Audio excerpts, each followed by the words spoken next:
Men to a Monday, Tuesday edition of the Jordy Culotta Show, Tuesday, driven and Wednesday, powered Thursday. here by Go Chevrolet. Welcome in, welcome aboard here on this Tuesday. Appreciate you starting your day with us. Make sure you hit that like and share button. That helps us out tremendously. Appreciate you joining us here on this Tuesday edition. We're going to talk to Will Wade, 8 a.m., 1 hour from now. We'll talk to Coach Wade about the week ahead. Georgia tomorrow night and South Carolina. They will travel to Columbia on Saturday to take on the Gamecocks. We'll talk to Coach Wade about the week ahead for LSU basketball. Coming off of 2 straight wins, Sharif O'Neal starting to play well. If you saw the latest of Inside LSU basketball, a really cool sit-down with Adam Miller. Jeez, would he be incredible on this team. Forget the scoring. Look at the leadership. Check out the segment if you hadn't checked it out at lsusports.net, the latest edition of Inside LSU basketball. Adam Miller, a one-on-one with him. Man, is he going to be great to watch next season alongside his crew and roster next year. But we'll talk about this year's team with Will Wade coming up here and what and how Adam Miller's rehab is going, how it's trending here going into late February and early March. This is the really cool time of college basketball season as LSU's looking to get it right here down the stretch. Remember, daily, we are brought to you by True Blue Water, TRU, bluewater.com. Majestic Coffee every single day, providing our grounds for us and our water, True Blue Water. Our phone line is brought to you by Metropolitan Health Group. Our friends over there, Jason Ramazan and Charlie Harvey. Real doctors, real solutions. Will Wade will be here at 8 a.m. this morning. We are also going to be joined by who's Ben Baby? Ben Baby. 8:30 Baby. this morning, talking Cincinnati Bengal football off season. How much impact will the draft have on the offensive line, free agency, rebuilding this offensive line? Now what's the expectation around the Bengals? All of that coming up here with Ben Baby at 8:30 this morning. As we said, we're driven and powered by Go Chevrolet. We'll have your poll questions, all of those provided by Southern Eye Center. And there is a announcement over here at the Jordy Culotta Show, FM Digital Media. We will start having a Foodie Friday segment for you. Every Friday, we will have food provided by our friends over at Iverstein's Butcher Shop.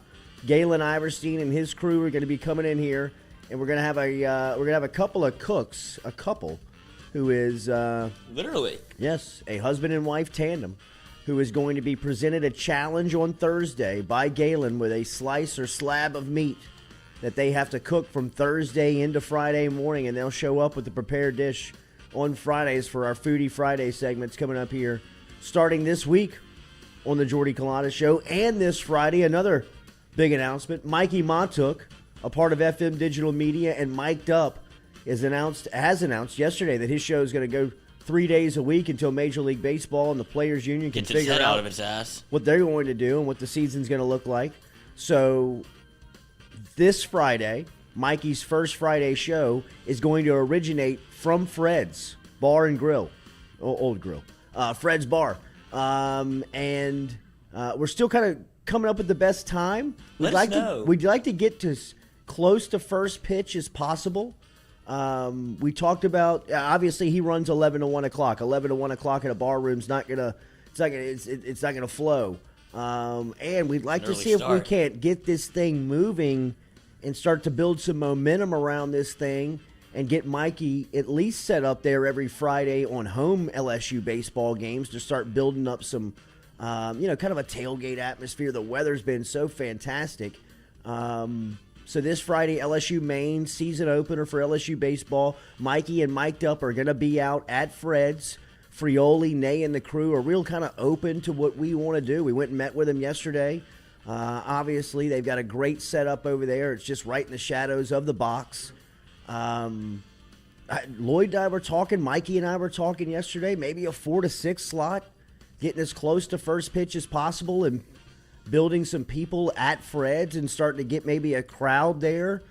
Yeah, who knows? Maybe by SEC ball, we've got some type of momentum behind that where we're creating a meeting point for people to come on Fridays before first pitch. It'd be cool to hang out with Montook and listen to him talk LSU baseball for the crowd, to be able to interact with the crowd. It'll be outside under the tent in front of the stage.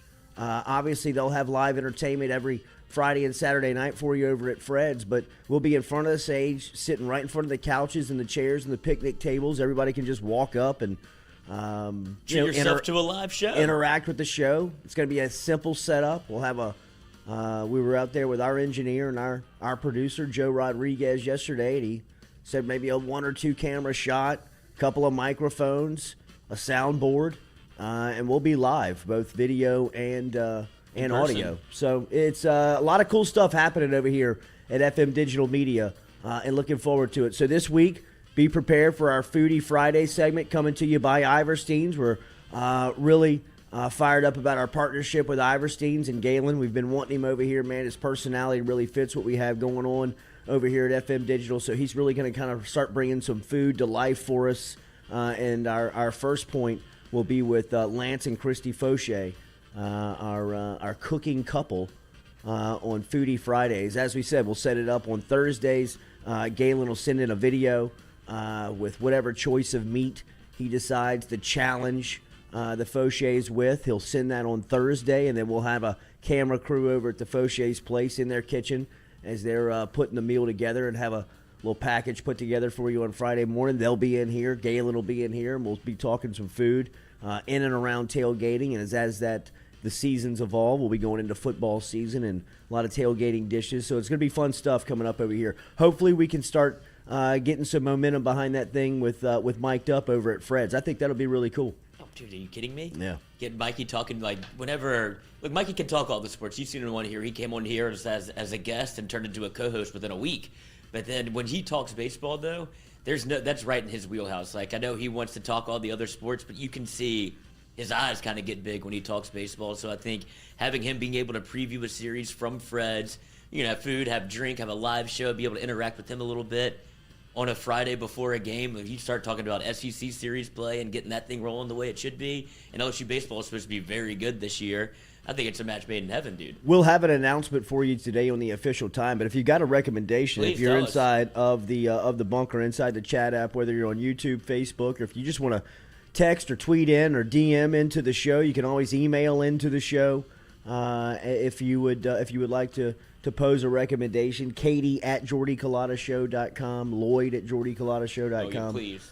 Jordy at JordyCulottaShow.com. But obviously, we're always open and listening to the listeners and something that would make sense. Obviously, a Friday afternoon when the weather is right, not a lot of people working around Baton Rouge, so maybe we can create some momentum around a certain time and start to build a crowd over there at Fred's. All right, coming up this morning, as we said, we'll talk some men's basketball.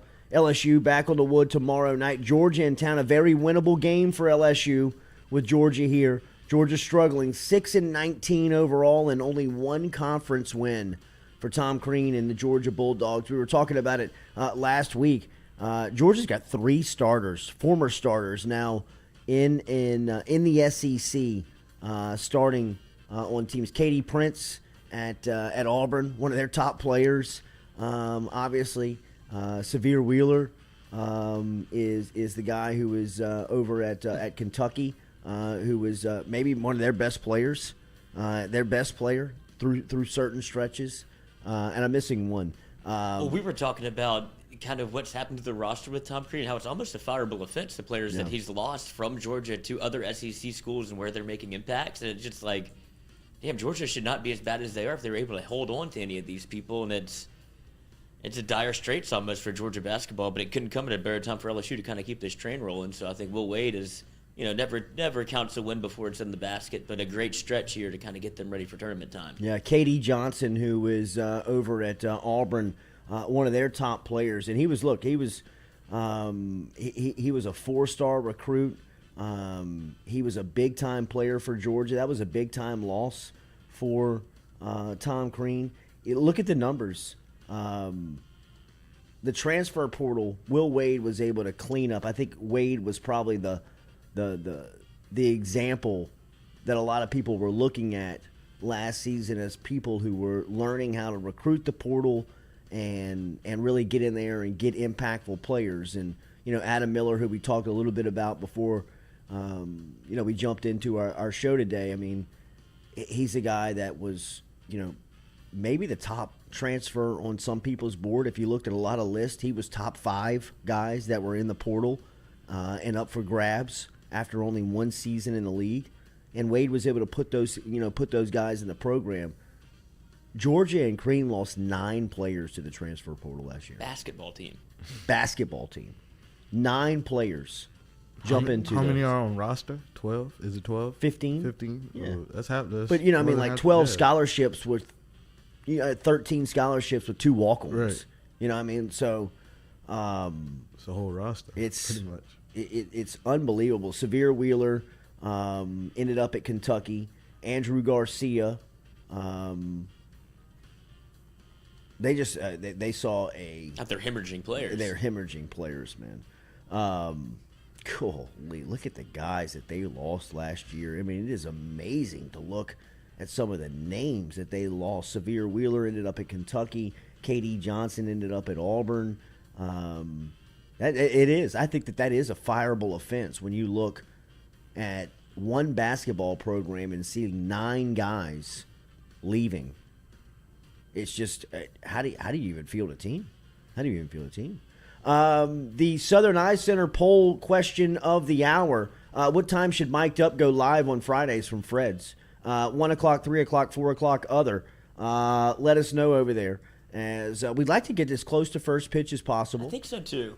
I think that is probably the best programming as far as being able to include people, get people out there.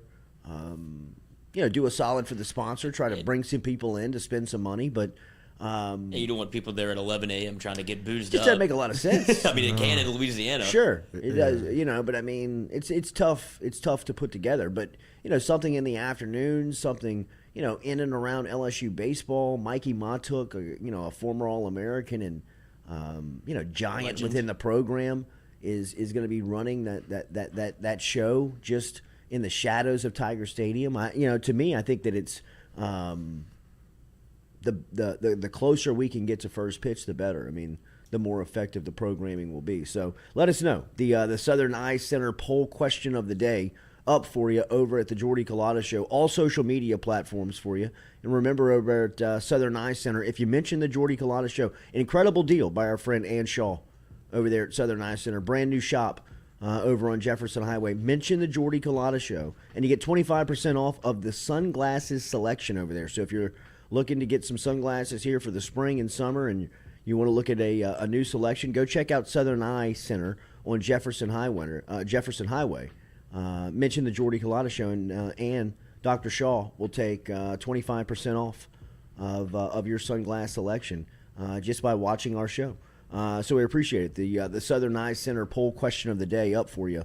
We are looking for some of your feedback. JP, I'm guessing Mikey's baseball career is over. It is not. He is waiting to hear back from the Players Union on what's going to happen as far as timelines of getting into spring training, getting into training camp.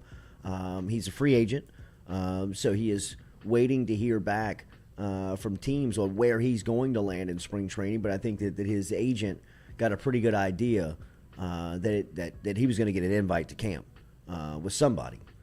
So he's just waiting to see what team it's going to be, and he'll be in training camp. And once he goes away and he is playing, whether it's in the bigs or it's in the minors, wherever he is in his journey, Mic'd Up is going to continue to roll. Right now, we've got it planned at Monday and Wednesday when he's in season.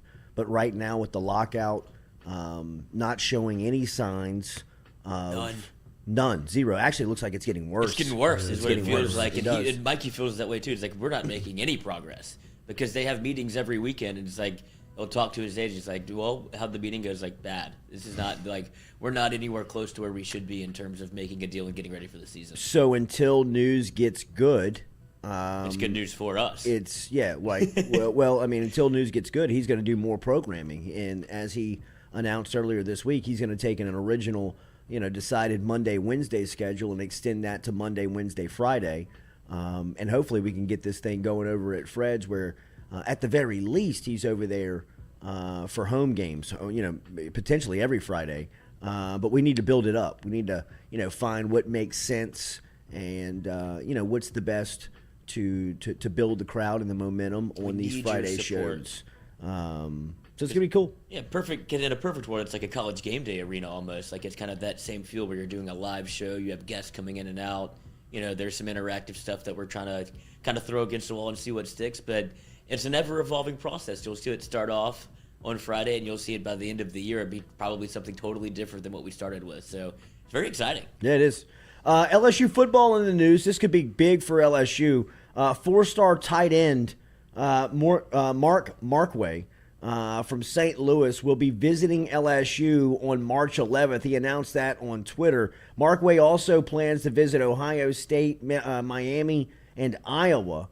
He is the number 5 rated tight end in the country for the class of 2023. His trip to Baton Rouge will obviously allow him to meet the new coaching staff, Mike Denbrock, Robert Steeples, who is the new LSU cornerbacks coach, used to be the head coach at Markway's DeSmet High School from 2016 to 2019. We've talked about Coach Steeples before and the impact that he can have on recruiting. This could be a big one for LSU, as this guy is a top 5 tight end in the country and will be on a visit here in early March. This will be his second trip to LSU, as he was previously in last June, where he met with Ed Orgeron and the former staff over on LSU's campus. But he's obviously a little familiar with Baton Rouge and LSU and the program, but now he will get a chance to meet some of the new blood, some of the new coaches, and some of the new vision and what it's going to look and feel like in the direction of LSU football right now. Obviously, LSU needs players. Obviously, we've talked about the roster alignment and the roster kind of management and where they need to be. Obviously, they're far off right now. They've done a tremendous job of trying to restore at least just some bodies into the locker room who can play. They did a tremendous job in the transfer portal and, with everything that they dealt with, kind of wrapping up the recruiting season. I think they did as good as they possibly could have done, really, for being in disarray from a NIL standpoint and really not understanding going into the recruiting cycle how much that was going to, be a part of conversations, decisions being made by recruits, and conversations that you were having to have in the living room, really trying to scramble and make up lost time within the cycle, and then putting, very valuable pieces in place for the future. I thought LSU did about as good as they could have done in this recruiting class, where, Brian Kelly checks in late in the game. He's got to put a staff together. He's got to evaluate his roster. He's got to evaluate the entire program. A lot of the things behind the scenes that we didn't talk about a lot, I think that it was discussed a little bit, but I mean, the support staff, the everyday staffers within that LSU football office and facility saw a ton of turnover. And those, that personnel wasn't specific to Ed Orgeron. A lot of that personnel was specific to LSU football and crossed over multiple head coaches. 10, 12, 15, some 20 years, people were in place that have been turned over the last couple of weeks and months at LSU. And so now, we talked about it, I believe we said officially the day after signing day that it felt like Brian Kelly's program. Well, in fact, it really, at that time, it still wasn't Brian Kelly's program. There were still staff members and people behind the scenes that were being evaluated and futures being decided upon. And now a lot of those people are either put in place or they've been moved, and some positions still haven't been filled. So, for everything that LSU is going through right now and having to deal with, and just the part of the process that they're in, I'm not making any excuses. They had to go through this part of what was essentially a rebuild, where you have to break down even the parts that are remaining. You got to knock that stuff down to the ground, and you just got to start construction. Was there a worse time to start construction, though? When you look at the talent that was in Louisiana and who was available and who didn't end up at LSU? When you talk about, I mean, look who Alabama pulled out of Louisiana. Look who Texas A&M kind of pulled out of Louisiana. I think there's a world where if Coach O doesn't have the season that he had, where it was kind of over before it started, that you probably get some of that Louisiana talent that everybody is yearning for. If you could just kind of held that class together, I think that would be the best case scenario in terms of getting all the talent that you could have in Louisiana, because there are studs available when you talk Aaron Anderson, Shaz Preston, all these guys that you wanted and had a shot with when O was your head coach, but now you kind of had to, like you said, rebuild from the ground up, and what they were able to do, kind of strapping it together, was impressive. But this class will probably look back and say what could have been in 2 years. Well, this class will haunt you. For the next 3 years. It'll haunt you because you'll have to play them every season. You'll play Jacoby Matthews. You'll play Aaron Anderson. You'll play Shaz Preston. You'll play, Kendrick Law. All these guys that, were really must-gets for LSU, or really high on the pecking order as far as the class went. That is Danny Lewis. They're all in the SEC West. Danny Lewis. That's just, that hurts. And when you have specific needs at those positions, that will haunt you. But I don't know if there's ever a good time to go through what LSU's going through. In a college football world where everything is so competitive and everything is so cutthroat. And it just got 10 times more competitive. With Texas and Oklahoma jumping into the mix. And the NIL stuff. And the NIL stuff, absolutely. That, there's never a good time. There really isn't. Because as we said during, the recruiting, well, it's good and great that you get Emory Jones, Will Campbell, Walker Howard, a lot of these guys that are headline kids for, a lot of programs. Your competition is getting better as well. And from where LSU's coming from, not specifically just the Louisiana, they're adding Louisiana talent all on to what they're already doing, but they're not having the setbacks that you are, where you're having to deal with new coaches, new players, transfer portal, trying to program and get some boundaries around NIL. What's it going to look like? How are you going to do it? How are you going to recruit to it? All of this stuff that LSU's been having to deal with. Their competition has either been far in front of them, or they've been a little bit more organized, or they just haven't had to deal with the setbacks. Arkansas didn't have to deal with the setbacks at LSU. Mississippi State hasn't had to deal with of bringing an entire new coaching staff, an entirely new recruiting department, an entirely new support staff, and everything that goes in. There's about 150 people that are employees of a football program.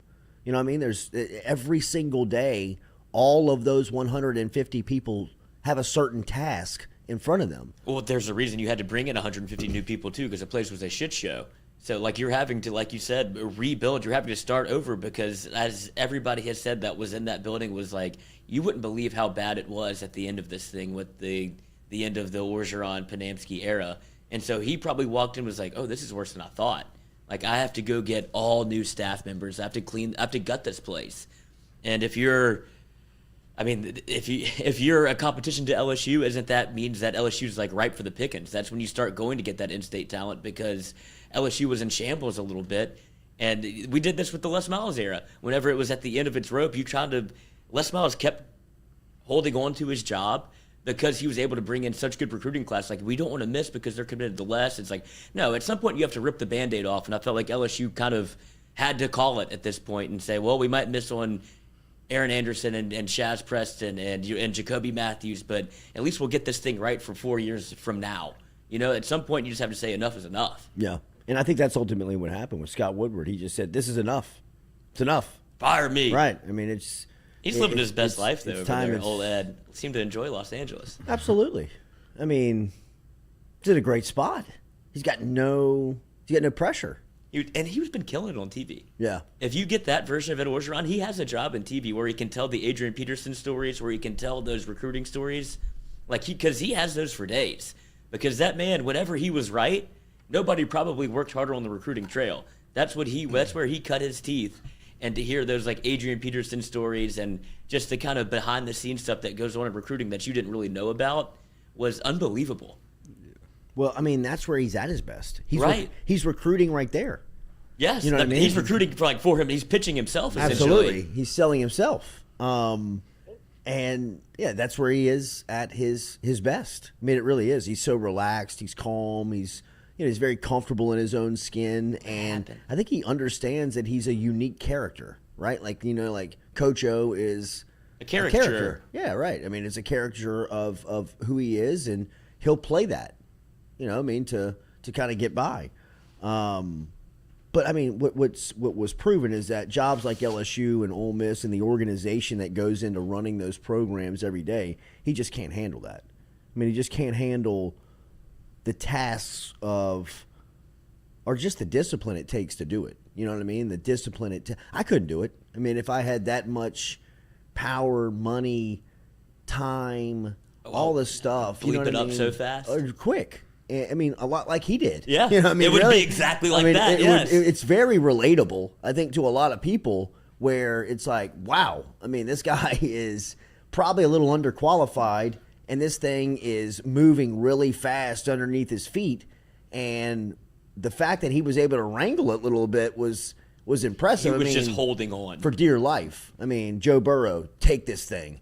Do whatever you want. You're driving with it, much man. faster than we've ever driven. Absolutely. And you're in so much more control. Yes. So I think that it was, Orgeron to a lot of an SEC fan base, Ole Miss, LSU. He's very relatable in the sense of like, wow, it would be awesome to be the head coach of LSU football. One of us. You know what I mean? One of us. Exactly. And that's what happens when it's one of us. Like, oh man, I bleeped that up so fast. Right. Like, of course I mean, did. like the stuff that you don't even know that comes along with being LSU's head coach that we don't even know. You know what I mean? Like memberships and clearances and acceptance into rooms. You're just like, wow, this is great to be here. I get to keep walking, keep going. This is good. So, Saturdays before the game. Like, I guess I'll go do that. It takes somebody like Brian Kelly who, like aced the CIA exam. He's got a ton of discipline. You know what I mean? Like big brain. He's not He's not tempted by the power of LSU's football gig. Yeah, exactly. I mean, if you wanted to get real vindictive, that was probably the easiest trap to set for Ed Orgeron. And anybody, like you said, if it was one of us, it's like, oh, go run a girl out there and see what happens. Like, of course he ran into that. He fell right into that trap. Right. Of course he did. Exactly. And now we see that scooters that seem to be banned. If you heard the Pig Cage and Major Burns conversation after the last time with Ed Orgeron, everybody was on a scooter. Apparently before the game, they're like, we don't really get to do that anymore. Yeah, you think? Yeah, the guard has changed. Game day scooter rides in downtown Los Angeles. In front of the that ain't gonna Staples fly. Center. Like, In front of the Staples in front Center. of the Staples Center. Right. We're just having a little fun, boys. Daily, we're brought to you by Edward Jones. Get in touch with our friend Edward Jones and Daniel Newman out there in Central Louisiana. You see the sweatshirt today, rocking the gear for our guy, Daniel Newman. Hell of a tailgate. It's a hell of a tailgate, huge basketball fan, but a fantastic financial advisor, man. He has really put us on some really good investments over the last year. We rolled our 401k over from our last stop to him, and it's been tremendous. It really has. It's been very easy to work with Newman out in Magnolia Square in Central Louisiana. Stop in and see him. He's right across from the Stabs restaurant out there. 225-261-8262. 225-261-8262 is the phone number. Easy to get in touch with him, but email him, daniel.newman@edwardjones.com. That's the easiest way to get to him. That'll go directly to his pocket. It'll go directly to his phone. He'll be right back in touch with you. Anything that you may be looking for. I tell you all the time, he's an expert in the financial field when it's dealing with the plant industry. If you're over at Dow, BASF, any of those spots here in South Louisiana, work in and around the plant industry. Doesn't even have to be exclusive to Louisiana. He had gotten a call from a listener over in Houston who was working in that trade, and Daniel was able to help him out. Anytime I go into Daniel's office out in Central, there's usually somebody in his office from that industry, or at least people waiting in the waiting room to get in touch and talk with him because somebody's already in there. Stop in and see Daniel Newman, our friend out in Central Louisiana today over in Magnolia Square Avenue. But email him to set that up at daniel.newman@edwardjones.com and let him know that you heard it right here on the Jordy Culotta Show. Colton Mack, the Adrian Peter story is great from Orgeron. It is fantastic. Tough timing. He has got great recruiting story. In fact, Rick Neuheisel and Chris Childers, who is the show pony, have a great radio show. It's on the. It is on. Is that his nickname? The show pony. Oh, it's unbelievable. That's unbelievable. He's like a drama major. Right, like he is he's like in the theater. He sings, playing a character. He reminds you a lot of T-Bob. You know what I mean? Like he has that T-Bob feel to him. Yes, very much. Where you just kind of like ride with him wherever he's going to take the conversation, and don't try to get in his way because he's going to bull you over. Right? Great radio show though, and him and Rick Neuheisel is his co-host. And it's on College Sports XM, Channel 84. Hester is on their show a lot. It's a great radio show. I love it. When I get in my car throughout the day, I keep it on Sirius 84. I bounce back between 88 and 84, the NFL channel. I've been listening to a lot of Burrow stuff over the last couple of days. But Neuheisel was telling old recruiting stories about going up against Orgeron when he was at UCLA. Neuheisel was the head coach at UCLA. Orgeron, recruiting coordinator and defensive line coach over at USC. So they had battles. I mean, just countless battles. Whether it was over Matt Leinart or whether it was over, all types of players. Some of the players that he was rattling off, it was just like, wow. Taylor Mays. Oh, you know what I mean? Guys like that. Guys like that. Brian Cushing. You know what I mean? Just all those USC teams that kids were coming in. I know that Cushing wasn't a West Coast kid, but he was a big-time recruit. And he was just talking about going up against Orgeron in some of those recruiting battles because the show pony was talking about Orgeron living his best life. Everybody, it's a storyline. People are like, this guy is... It's amazing. He's surfing. It's like he's just like riding the wave. This guy's, it's unbelievable. It's unbelievable how unbothered he is by all this. Like, it has to, you would think it would gut him to his core a little bit because like we said, he's one of us. He's the LSU fan that got to coach LSU, but it seems like he's kind of just skated through it. It's like, well, I kind of fucked it up. But but look at that, $18 million. That's what one of us would do. On Hollywood Boulevard. I know, Joe. That's exactly what one of us would do. Yeah. Like, get your 18 million and just go chill. Like, I'm in California at the Super Bowl. The whole thing's relatable because, I couldn't be mad at it because you knew there had to be many more days than days that were not where he was like, this is too much. I shouldn't be doing this job. This is way too much. I got a radio guy as my assistant. We've got these people in place. We've got this huge budget where we can go get anybody. We're paying the defensive coordinator over $2 million. That right there, if you're a professional, if you are sitting in your professional seat right now listening to this show or wherever you may be, driving in or sitting at the desk, and you're the CEO of the company and they hire the vice president and pay him an exorbitant amount of money. Like when you compare him to other vice presidents in the trade, this guy's making almost $900,000 more than anybody else, almost $1 million more than anybody else. Because he's a You're probably like babysitter. thinking, wow, I wonder what they're covering up. You know what I mean? Like, hey, moron. It's you. This is what they're doing. They're telling you that you're unqualified for the job. But it would be exactly how I would handle it. You know what I mean? Like, it would be like, because there had to be many a days when he was jogging that levee thinking to himself, this ain't for me. This is not the spot that I need to be. This is way too much for me.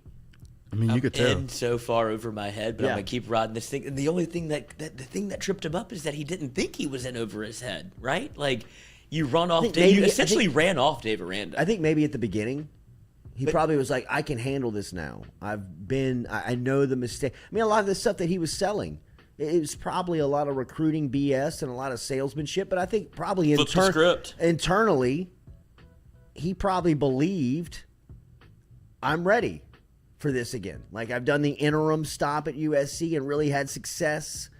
I learned from the Ole Miss days. And I think he tried to get there, but when stuff started to fold around him, he just went back and reverted back to who he was. And that was, LSU, the last 2 years at LSU, Ed Orgeron was Ole Miss Ed. He was the same person that everybody was the naysaying crowd was saying terrified of. That's who you had hired, and that's who LSU got ultimately was, somebody that was just almost not even checked into the job. Because it had gotten so far away from him. Right. It was too hard. I mean, think about it. When he came in, he was practicing for an hour. They were practicing without pads. They were in the building very minimally. They were taking a lot of stress off the players. The last 2 years, it was Les Miles' practice. They were scrimmaging. They were hitting 3-hour practices. He's ripping his hair out. They're not sticking to the practice agenda. They're not sticking 10,000 catches. Yeah, right. I mean, it's just he's freaking out. He freaked out. He went back to old O. He's like, well, this is the way I'm going to do it my way. Absolutely. Line them up, Oklahoma drill. We're hitting all day. Stingley, Chase. No. So, I don't know how we got off on that. But, yes, Ed Orgeron is living his best life now. But I was going to say, if there's probably one hire that if it's made, he might still be the head coach. If he can get Lane Kiffin to be his offensive coordinator the way it was supposed to be. You never kept him, though. But, but at least he would have had the plan in place that he brought to the table. And he probably would have been at least a little bit more comfortable. But think about how long his tenure was. It's longer than you think. You have to go all the way back to Matt Kennedy, who's now the offensive coordinator for the Pittsburgh Steelers. And then that thing, it just got off on the wrong foot. Then it kind of slipped away. Then Joe Burrow came in and saved it. And it slipped away again. I think that, Kiffin, if he would have brought Kiffin in, it would have been like the year that he had with Brady. He'd have had him for 1 year. It'd have been electric. LSU would have been really good offensively, but then Kiffin would have been like a ghost in the night. He'd have been gone. You're like, vanished, poof, it's gone. What are you going to do now? I don't know. Scott Linehan? Isn't he good? You know what I mean? How many times when he was like, hey, Coach Megatron? You know what I mean? Okay, cool. But Megatron's been retired for a couple of years now. What are you going to, what's Scott Linehan going to do with any of these guys? You know what I mean? So it is cool to see him really kind of living a very. He seems so stress free now. Right. I am looking forward to LSU baseball though, man. I think that is and look, I know that you're not coming to the Culotta show to hear Jordy Culotta break down LSU baseball. We will have people in place that can do that. Obviously, Mic'd Up will be doing that this week and going into Friday with their Fred show. And we'll be having some baseball insiders that we bring in here. But just from a viewership standpoint, this team, I cannot wait to watch them play because it feels like for the first time in a while that offensively, LSU is going to be electric, potentially, really good. You know what I mean? It kind of feels like that 2019 team going into the season from a football standpoint, where you were kind of looking around I think LSU has an offense. They have a quarterback, this offensive coordinator that they're talking about, and Joe Brady, or the new passing game coordinator coming in as one of Sean Payton's guys. They might get right. They got 3 pro wide receivers. You don't know what Clyde Edwards-Helaire is going to be, but, he might be good. And then they come in and they set the world on fire. I'm not saying that you're getting 2019 results. I'm just saying you got that 2019 type feeling going in where you're like, bro. Jacob Berry, Dylan Cruz, Cade Doty, Trey Morgan, Gavin Dugas. It's where does it stop? They keep coming at you in waves, and Jay Johnson, the reputation that he has is that he's going to teach offense. He's going to teach hitting, and his teams are going to be aggressive, and really they're going to be the aggressor. They're going to be the ones that are trying to pick the fight. And I can't wait to watch that style of play to see how it translates with Jay Johnson's mentality, because I think that they really got sorry for the dumb. I really think they hit a home run. Oh, nice. Sorry. Oof. Yeah. You really didn't have a way to pivot out of that. It was cheesy. It was up there. It was very easy. You just got to slam that one down. Very easy. We're going to talk to Will Wade coming up here in 15 minutes, but I just think that Jay Johnson, he doesn't feel like. It just feels like he's not intimidated by Skip Bertman, Paul Maneri, the LSU baseball brand. It feels like he's coming in here with something to prove in his own career. Even though he's won a national championship at Arizona, he comes into the LSU baseball job, and there is a little bit of, in my point of view, a little bit of a restoration job that needs to be done to the LSU baseball brand. Not that it's beat up, and not that it's down, or it's people are critical of it. It just needs to be restored as one of the giants of LSU of college baseball. I don't think it's beat up. It's more beat on. Last season, Vandy comes here. They run rule you basically. They run you off your field. You get who else did we lose to last season? Like really bad. Tennessee. The Tennessee series. Like just beat up. And he just wants to bring back those early 2000s LSU teams where they're hitting homers, striking people out, just getting timely hits, like just doing what LSU baseball does. Christian Crochet could have gone with slam dunk, Jordy. I could have. Talking about baseball. Thank you, Christian. Yeah.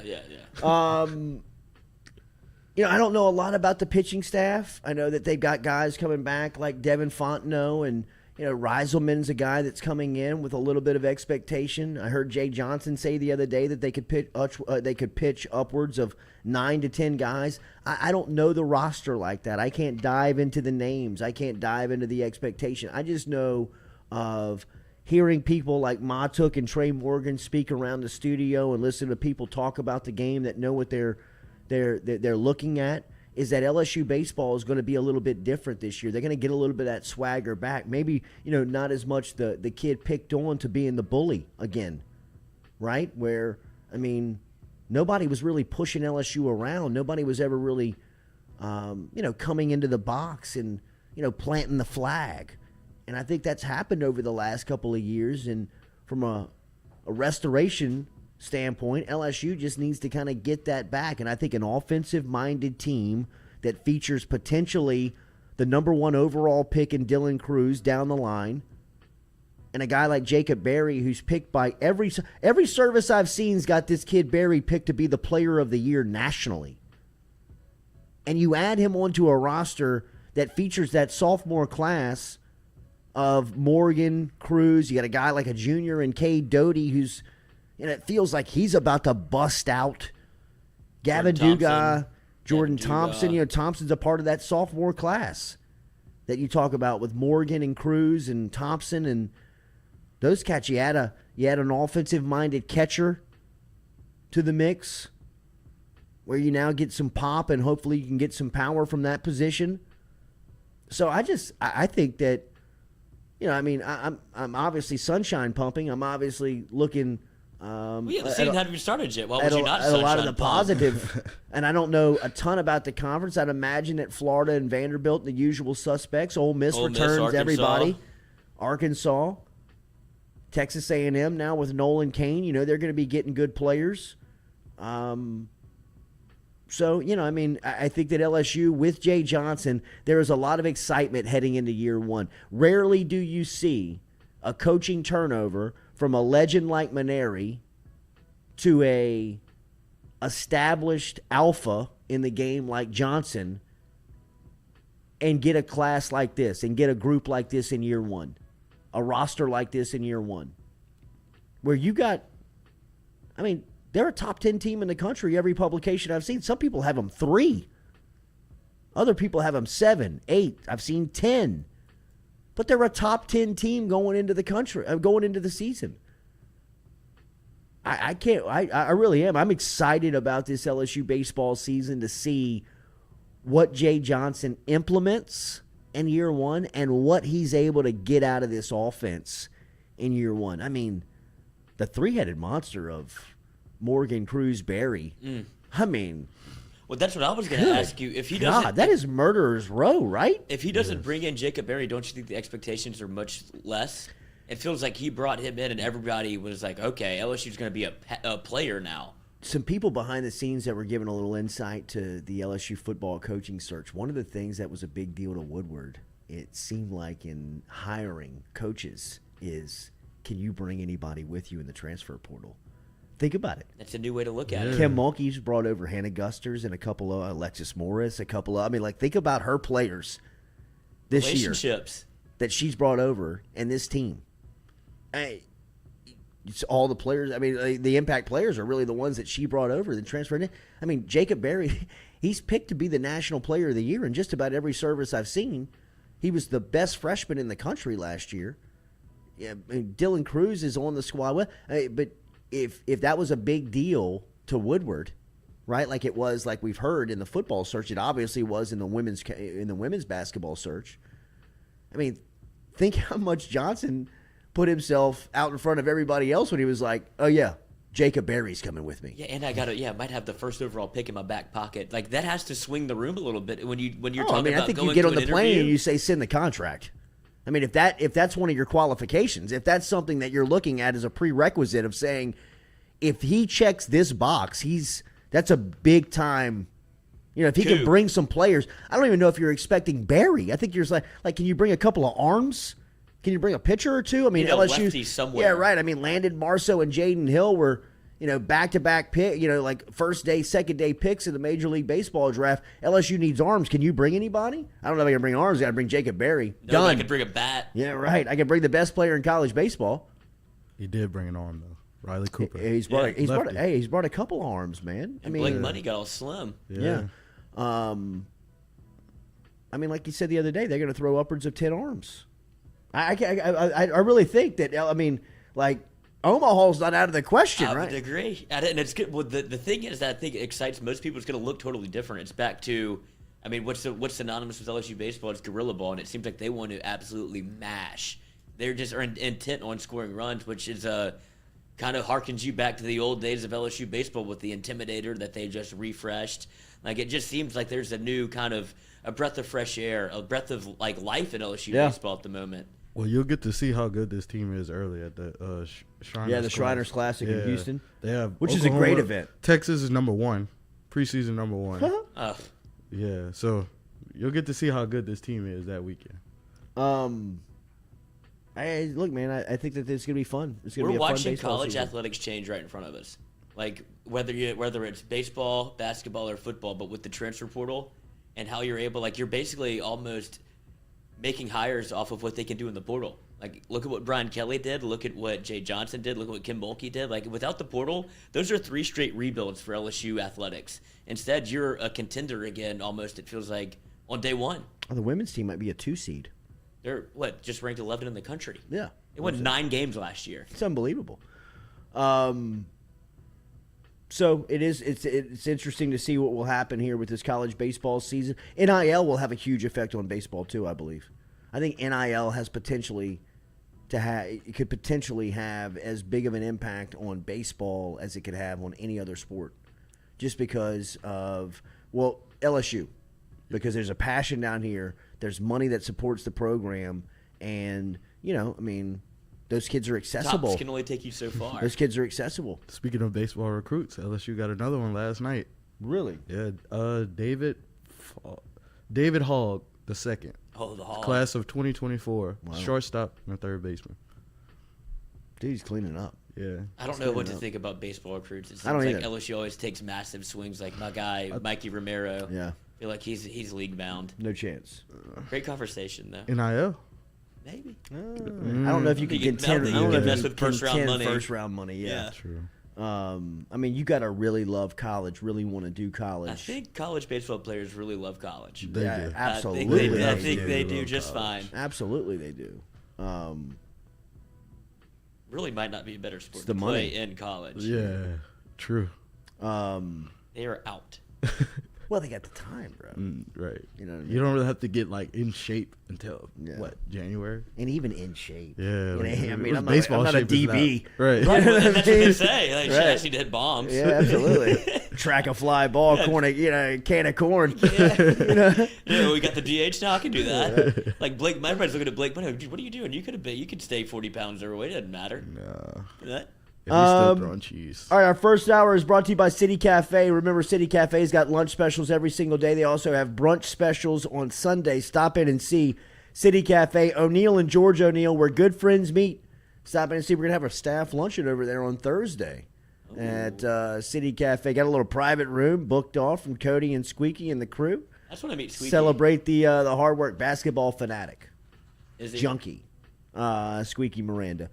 City Cafe, citycafebr.net. Speaking of basketball, we will talk to Will Wade here next on the LSU, from the LSU basketball program. We'll ask him about the week ahead. Tigers face off against the Georgia Bulldogs tomorrow night, a very winnable game as Georgia is down, swimming at the bottom of the conference. And then they travel to South Carolina on Saturday as Will Wade starting to get his confidence back in his rotation and some of the depth that they were experiencing early in the season. We'll ask him all about it next year on the Jordy Culotta Show. If you got a question for Coach Wade, slide inside of our DM, slide over to the Bunker, the chat app. Get your question in as we will ask Coach Wade here next on the Jordy Culotta Show. Driven and powered by Go Chevrolet.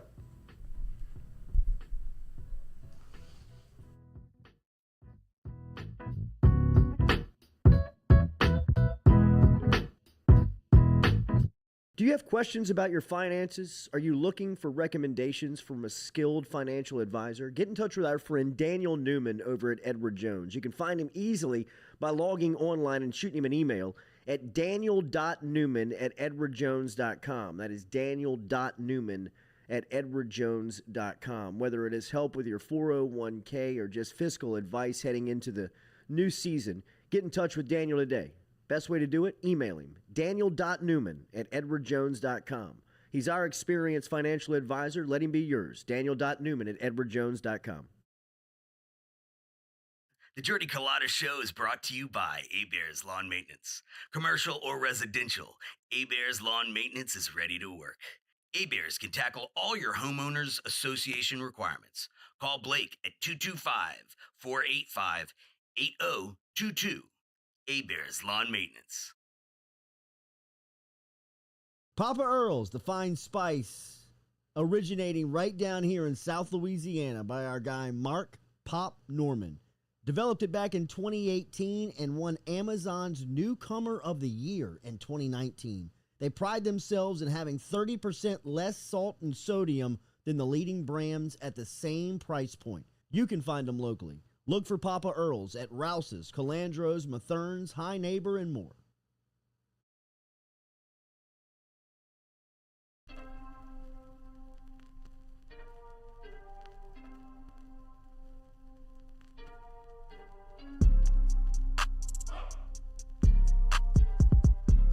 Not sure how you spent your Valentine's Day, but Kelly and I spent ours listening to Coach Wade break it down on his radio show last night from TJ Ribs. Got hot and steamy over at the Culotta household, listening to Coach talk about new rotations, and sounds like he's getting his confidence back in the depth. Coach, good morning. How are you? Doing well. How are you doing? Doing good, man. 2-game winning streak for the squad. Boot up. Everything seems to be falling back into place at the right time right now. How do you feel about your team the last time out in the win versus Mississippi State? Well, certainly I thought the first half was very good. I thought we did some really good things. We got off to a slow start, but we took some good shots. We just didn't finish around the rim. I was really disappointed in our 6-minute game. I thought our 6-minute game was poor. We went over that yesterday. We're going to have to be sharper there. We were 4 of 8 from the free throw line, which isn't going to get it done. We had 3 turnovers, and we weren't solid on defense. Took way too many gambles, fouled too much. Molinar was 6 of 6 from the free throw line. So we're going to have to be better in our 6-minute game and clean that up. And so if we do that, I think we'll be in good shape. But it's nice to have pretty much everybody available that we need available, and having that certainly makes things a little bit smoother and a little bit easier for us. Last time you were here, you mentioned the 6-minute game, and we had a listener who was curious about how you teach that. What's the impressions that you put on that? Can you explain the theory behind the 6-minute game and how much you pay attention to that every day?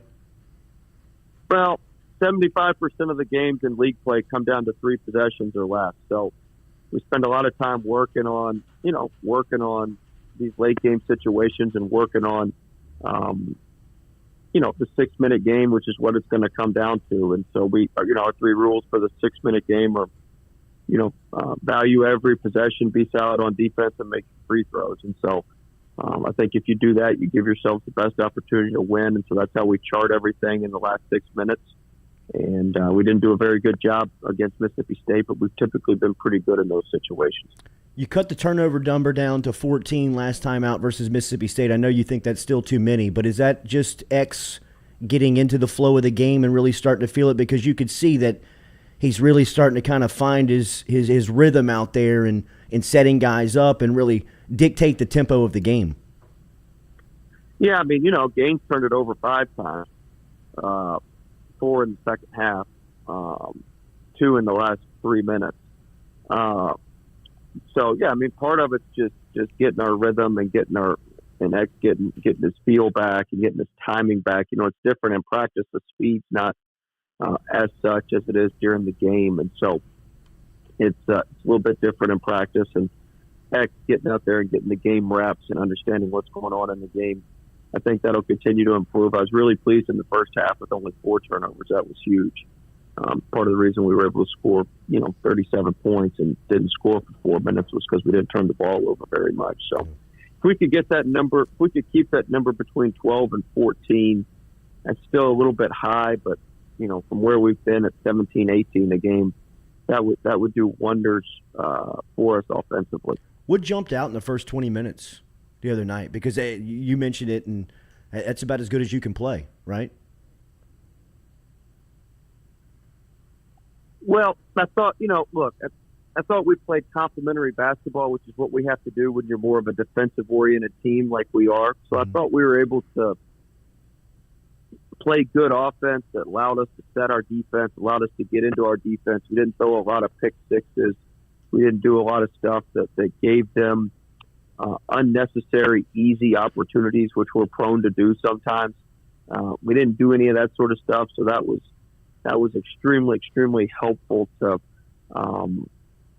to our team and just to the way we play. And so I was most pleased that we were able to, complement our offense with our defense and complement our defense with our offense, which hasn't always been the case. Our offense has hung our defense out to dry quite a bit this year. And so I was probably most excited about that. Sharif O'Neal looks like he's giving you very positive minutes. Where have you seen him impact the game most? And he looks like he is steadily improving every time out. Yeah, the biggest thing is he can finish. He was 3 of 3 around the rim. Finishing's been a major issue for us this year. We've only got 2 guys that finish over 50% at the rim.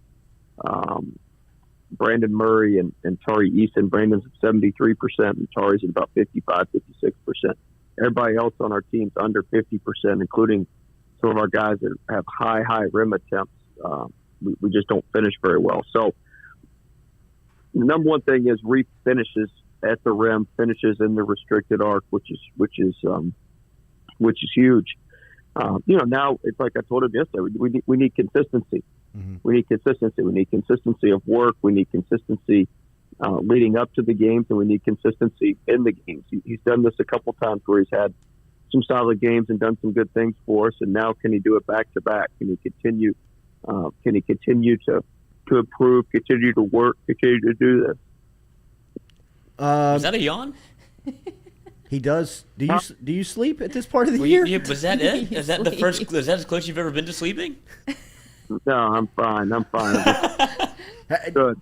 Do you monitor the sleep, right, of your team during this part of the year? You're making sure that they're getting ample enough sleep. I mean, the science even goes that deep, right?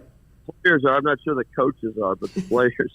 We're trying to make sure that the players are for sure. If Wade's tired, poor Jake Steinhardt somewhere out there. Oh, God. Jake. Lord. Georgia. I know that the record is not daunting, but it's still an SEC team. What are the challenges that the Dogs present tomorrow night? Well, first off, we gave up 90 points to them both times last year. We gave up 91 at Georgia and 92 here. So they still pose a lot of problems, especially from an offensive standpoint, in terms of how they drive the ball, how they cut off the ball. You can't stare at the ball. 23 scores a ton in the paint for him. He's he finishes 71% of his shots in the paint. He's very, very efficient, transfer from Illinois, Chicago. The biggest issue we've got tomorrow night is they're 11th in the country in fouls drawn and 13th in free throw rate. They score a ton of points at the free throw line from just putting their head down and drawing fouls and driving the heck out of the ball. Number 3, they put him in a lot of good positions to drive the ball right. Number 20 is a very good three-point shooter, transfer from San Jose State. I think he's hit 29 threes in SEC play. And so, look, they've struggled a little bit because their defense, they mix up their defense, play some 2-3 zone, play some man. Their offense is very good. Their offense is way better than ours in SEC play, mainly because they draw a bunch of fouls and they finish pretty well around the rim. We're actually a very good shooting team. We're actually in the top of the league in terms of three-point shooting and some of the stuff we haven't been as good at. And we're at the top of the league in terms of our rim shots. We just can't finish any of them or finish enough of them. And so Georgia does a very good job finishing at the rim, a very good job drawing fouls when they don't finish at the rim, which will be big challenges for us to guard them without fouling, keep them off the foul line, and keep them out of the paint. Will Wade joining us here, LSU head basketball coach. How close is X? He looks like he's getting close to being as healthy as he's been this season. Yeah, I mean, he feels good. He felt good on Sunday after the game. I mean, I didn't realize we played him 34 minutes. Wow. But, hey, you got to do what you got to do to win, and he's feeling better. He's feeling good. He had a really good practice yesterday. He's moving well.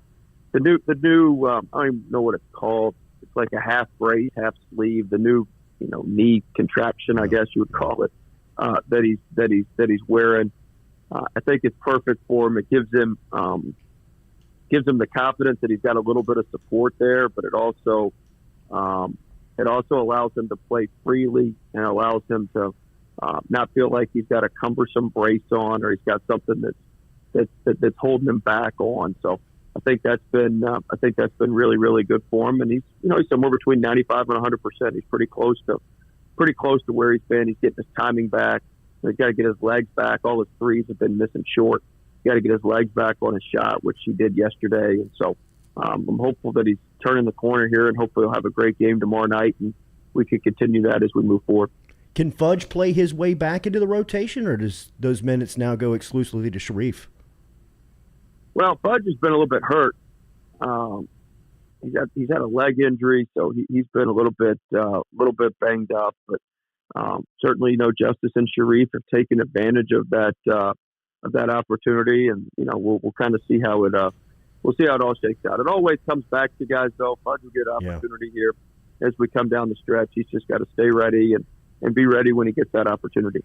You guys, this LSU staff has taken Tori to another level. It looks like his game has gone to another level. If you watched him last year, he's a totally different player. Is there a different level to him? Is there more levels to him? Because he's another one that looks like he is continually getting better. I know that the scouting report was to force him left, and it looks like he's starting to really kind of get better at that.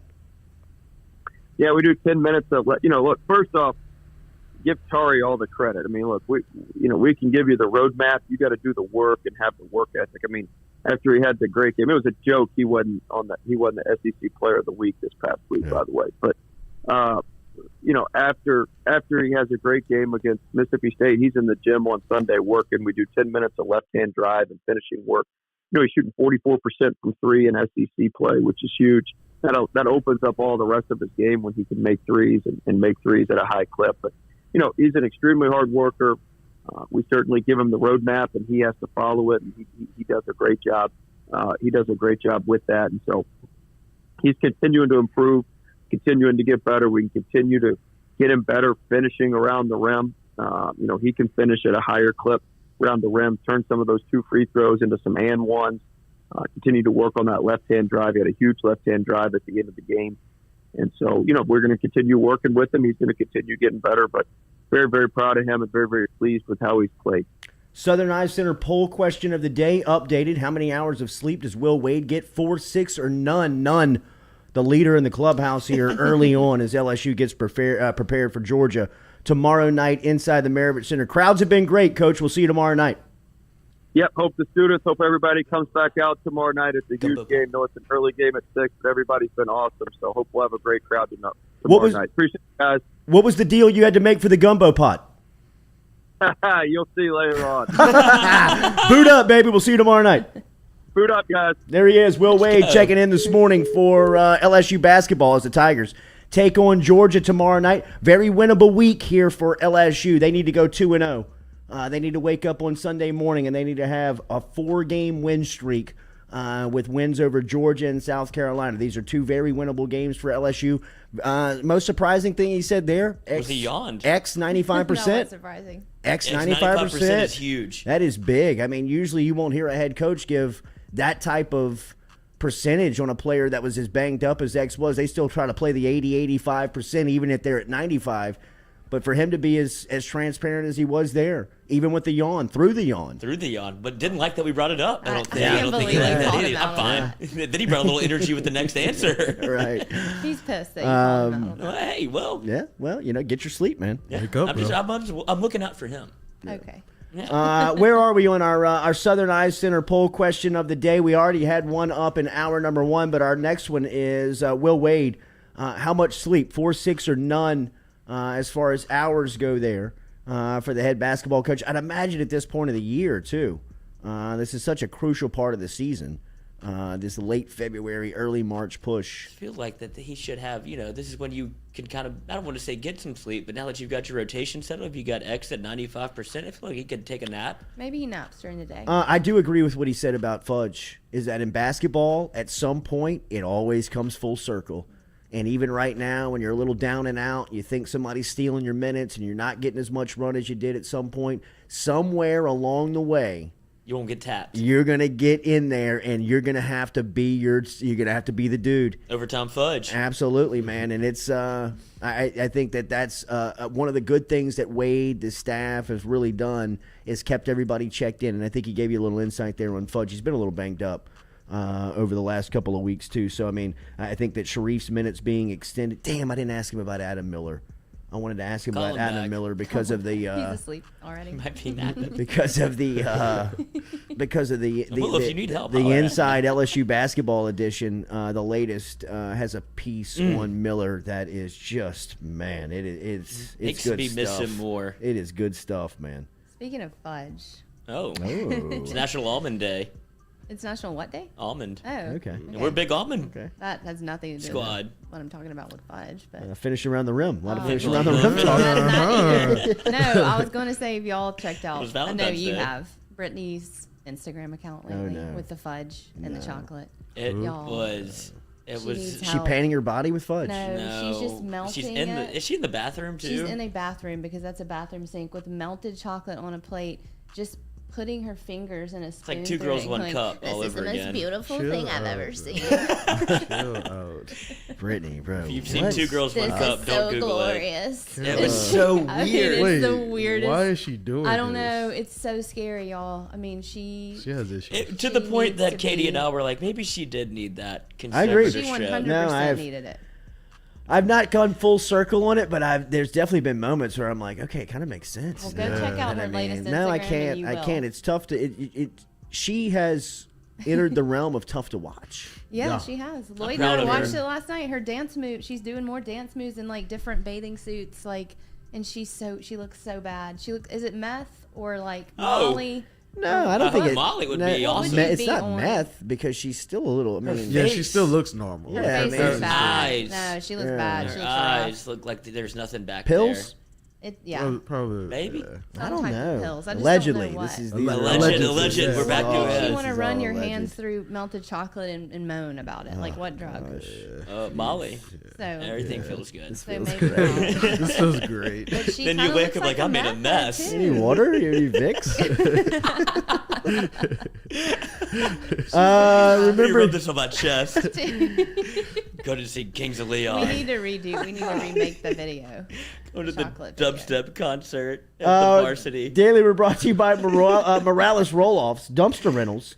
Morales roll-off dumpsters Speaking of for the greater dumpsters. Baton Rouge area. has You no can get an butt. instant quote. Yeah, that's the thing. It's like She she's keeps showing her butt off, Not- but she doesn't have a butt. you're not built for that medium. anymore. Not anymore. But she She does. hopped out of a she time feels like she machine. jumped out of a time capsule, and she's like, This is what I used. This Y'all is don't use what flip plays, phones right? anymore? Yeah, These are now clearer cameras. You can video and upload this stuff. Y'all got games on your phone? I can upload this I right mean, now. Can I pull the bottom of my bathing suit down any further without showing my flower? Are you? Boy, she did that too. She did. Wait, I mean, up, she's what? always She's like naked pulling on her Instagram. stuff down. I know she's back on the low Stuff rise. is She's constantly 1994. pulling her stuff That's down. It's like right. just take them off if you're going to She's done that constantly too. yank Yeah. at them. It's the Maybe low she rise should keep effect them that on. she thinks is still it. Well, it That was was like the last time we 2001. heard from her was Right. when the low rise jeans were in. Yes.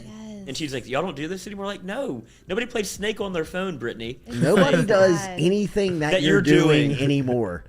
I just don't know if I believe anything she says anymore. I don't know if I believe all the stuff about her sister. Like, I just don't know. I what believe I it. believe. How? 'Cause How she- can you believe it and then watch her on her Instagram and think she's not okay?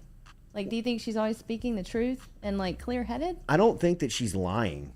Like I don't think that she has. She's really not saying anything. Like she's either. not saying Oh, she any. did. she's Did y'all just not read the acting post weird. about Jamie Lynn? She's like, Yeah, I should have yeah. slapped you and Mama across your effing faces. Like, She's going jeez. full. Where's she from? Tangipahoa. She's going Yeah. full Tangipahoa. She's No from doubt about Mississippi.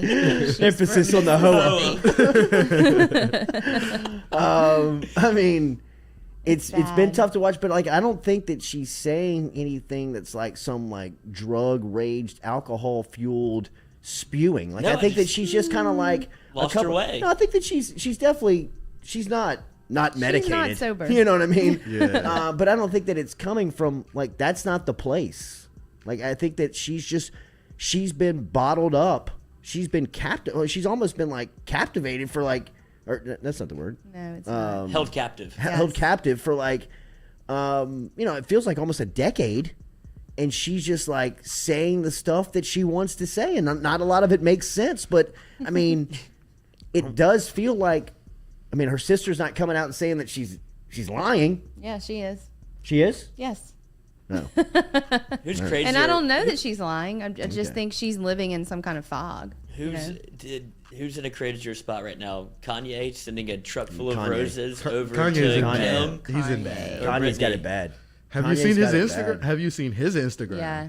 He's like, my Instagram was not hacked, and he's just like posting. Oh, God. He's posting like screenshots of him and Is he Kim. gonna fight Pete Davidson? He's definitely He's gonna gonna fight Pete somebody. He's going to Davidson. fight somebody over Pete Davidson. Yeah. And it sounds like Pete like doesn't. somebody like Kid Cudi, like you saw he went at Cudi, and Cudi was like, "Bro, we talked about this 2 weeks ago. The fact that you're putting this on social media is making me pray for you even harder. Like something's up, like get He's down bipolar, bad. Get and hell he's off it. admitted that. He Like, wore a mask to the Super Bowl. Like, what can he see through that mask? not just a mask, like an Like a entire full- a headpiece. full- Well, he remember he used to do that. Ski Like when mask. was it Donda came out? He had Yeah. like a Yeah. full Yeah. Full body regalia. suit, Yeah. That's his new style. Is But it black shrimp boots? Is it I- shrimp I boots? think They they're look his. like some They shrimp look boots. like They it, but look it's like his shrimp designs. boots. I mean, yeah, if they're his design, they're probably $8,000. Yeah, shrimp boots. Yeah, they $8,000 yeah. shrimp You've got boots. moon boots out there. Yeah, it's bad.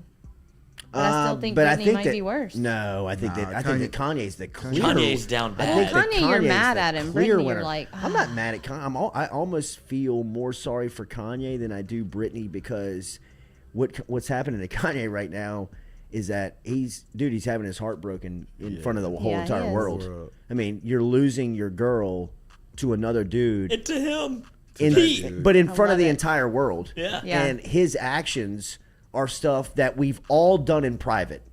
You know what I mean? much. We've all done some psycho stuff behind the scenes when you think you're losing your significant other that you're like, I wish I could have in the moment knowing this looks crazy. I wish I wasn't doing this. But I feel like I need But to. I'm doing it. Yeah. I'm going forward with it. And it's happening to Kanye in front of the entire world. Well, his other girlfriend broke up with him too. Yeah, Wouldn't that was you? Bad. I Wait, I mean, thought he broke up with Julia No, she broke up with him on Valentine's Day. on Valentine's That's bad, Day. right? Kanye. Plus, neither of them can see their kids, Kanye or Britney. That's another thing that I think is probably making them crazy. Kim's more of like keeping their kids away from Well, him. yeah. So is But Kevin North was Federline, at I'm the Super Bowl assuming. with him, That's right. so Britney never has her We kids. should Think put about that. Britney. Jaden. chill. We should Bro, put, your Britney's great. we should put Britney It is. and Kanye together. Whew, Can y'all imagine? whew. Test baby. Test baby. I don't know that the world is ready for that. That would be Euphoria. strange. Yeah. If you could put two together, That might be the And two procreate. wildest people you could put together. LeBron James, Serena Williams. Is who no I'd put doubt, together. 100%. Yes. 100%. dang. LeBron and Serena would be like Jesus Shuttleworth. They would play every sport.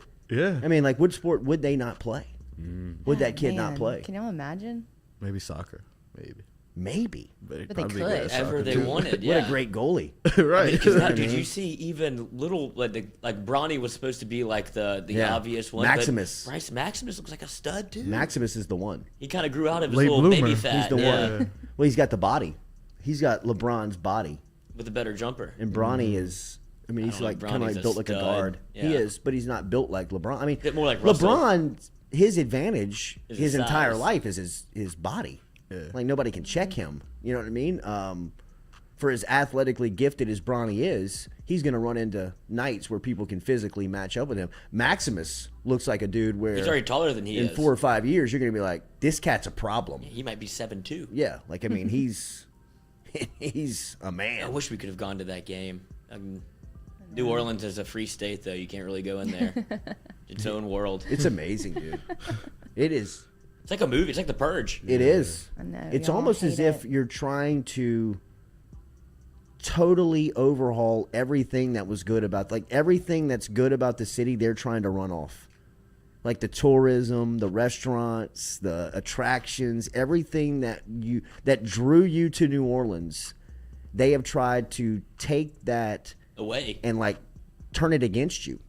If you even go there and ask, like, hey, man, I just want to see some, they're like, get out of here if you don't have your mask on. I'm like, They are like that. Yeah. Mardi Gras is going to be a scene. It's going to be I a know. scene, man. Can you imagine? Some It's gonna be restaurants a make you scene. show like vaccine card and everything. Like, All of them before do. you even And walk in. they make you Get your compare your license. ID with it. It's- too. it's If crazy, you don't have man. LA Wallet, It's they do. wild. It's I still wild. go. I still support. I still go. I'm not giving up on it yet. It hurts me that it's No, I'm not getting to either. this point. I'm not either. I was there, but let me tell you, we're in the minority. I know. I mean, it is the reputation of the city of New Orleans. I've never seen a reputation change as fast and just go into the gutter as much as New Orleans is. I mean, I'm not here to pile on LaToya. I mean, she is a Easy target. easy target, an absolute lost leader, but it runs deeper than her. She's an easy blame, and she deserves her portion of the blame. I mean, Unless she gets Russell Wilson here. Then all is forgiven. All I is mean, forgiven. a lot of the stuff that is plaguing New Orleans, I think she is easy to point at and say it's her fault, and some of it is, and she deserves a lot of blame in certain areas, but the entire place is, and this is somebody who absolutely loves the place. I mean, just is a place unique and does not exist anywhere else on planet Earth. And they have taken it and turned it into just crap. Call of Duty Warzone. Terrible. It really is the gulag. The gulag. You couldn't pay me to go over there for Mardi Gras. Like, as much as I go to New Orleans, yeah, like, no chance. could not pay me to go I over was there thinking about that it, week. but I don't think I'm a. I don't think I'll go either. Can't There's imagine. no way. There's no way that you could go over there right now. It is, and look, man, Baton Rouge is no better. No, it's not. It's really no better. But New Orleans is lawless. I mean, it is truly the wild, wild west. I mean, have you seen the video of the guy that left his car running in his front yard, like in front of his street? I mean, a lot of people in New Orleans uptown park on the street. They don't have driveways. And he leaves his car door open but I mean, like, see that you can't even do this in an uptown neighborhood where wouldn't the do that guy's in my driveway. walking the guy's walking his stuff back and forth, like, to start his He day. takes like groceries. Yeah, it's like Yeah. bringing like his briefcase and whatever he needs for work for the day. His daughter's briefcase. sitting at the island inside of their house eating breakfast, about to jump into the car and go to school, and there's a stolen Range Rover circling the block, casing out cars to jack. He sees the subject sees this car running with the door open. He drops off a kid, a 14-year-old kid. I mean, the guy said me and the kid made eye contact when he was sitting in my seat, and the kid was scared to death. You know, as I'm like, hey, get out. Hey, no. Get out of my car.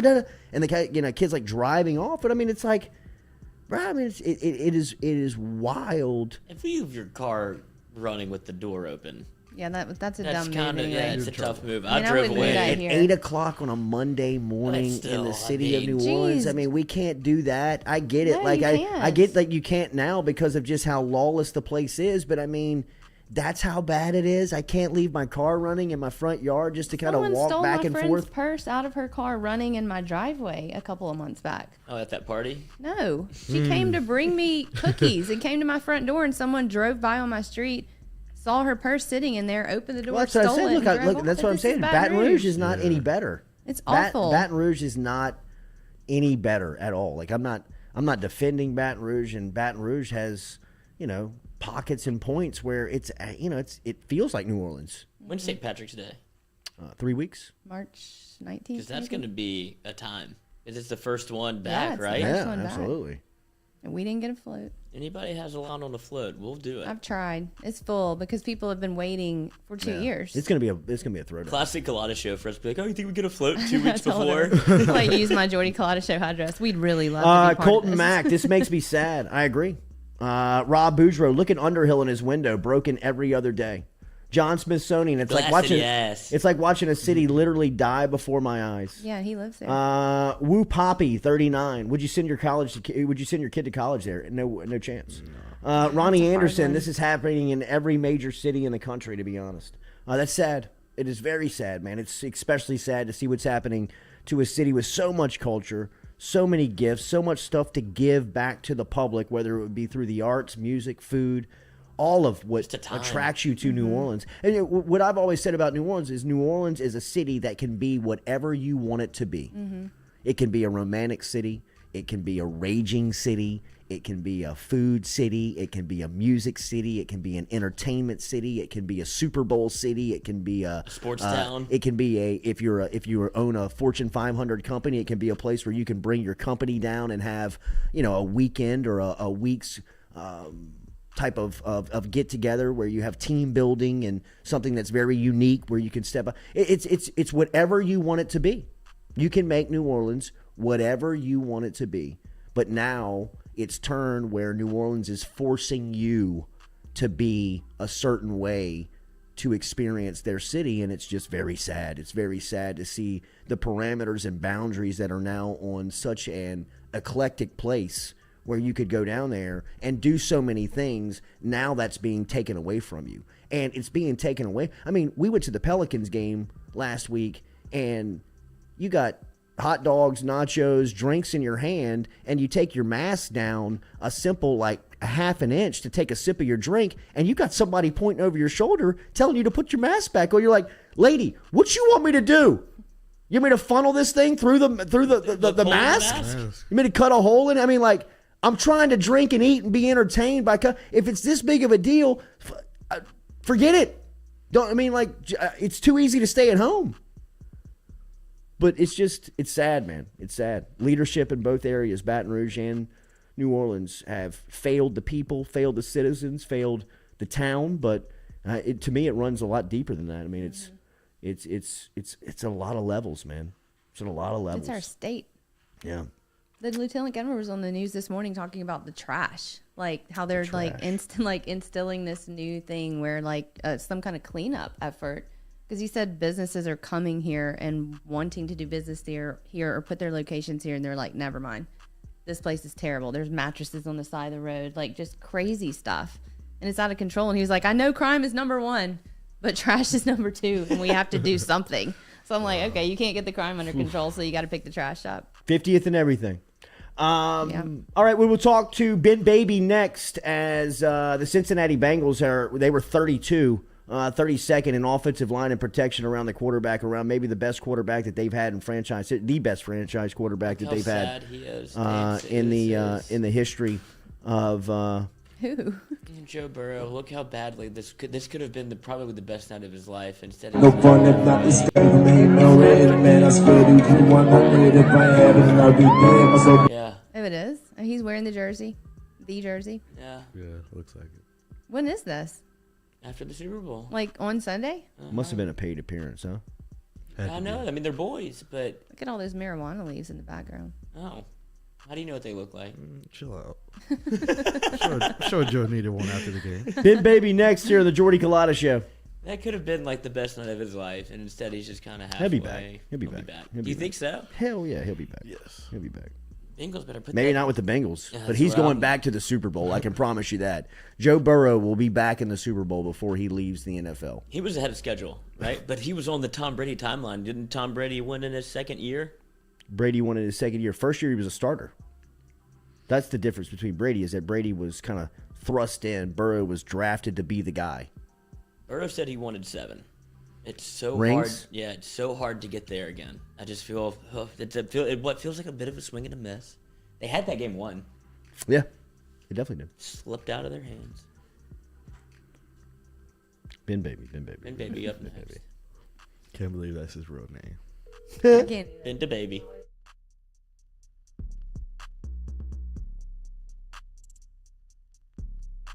Papa Earl's, the fine spice, originating right down here in South Louisiana by our guy Mark Pop Norman. Developed it back in 2018 and won Amazon's Newcomer of the Year in 2019.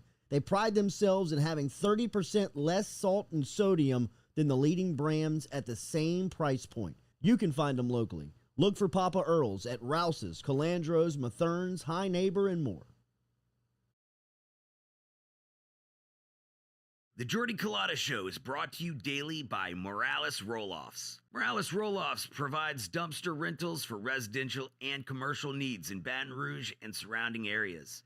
Morales has roll-off dumpsters ranging from 10 yards to 40 yards to accommodate all of your disposal needs. Search online, moralesrolloffs.com. The Jordy Culotta Show is brought to you by A-Bears Lawn Maintenance. Commercial or residential, A-Bears Lawn Maintenance is ready to work. A-Bears can tackle all your homeowners association requirements. Call Blake at 225-485-8022. A-Bears Lawn Maintenance.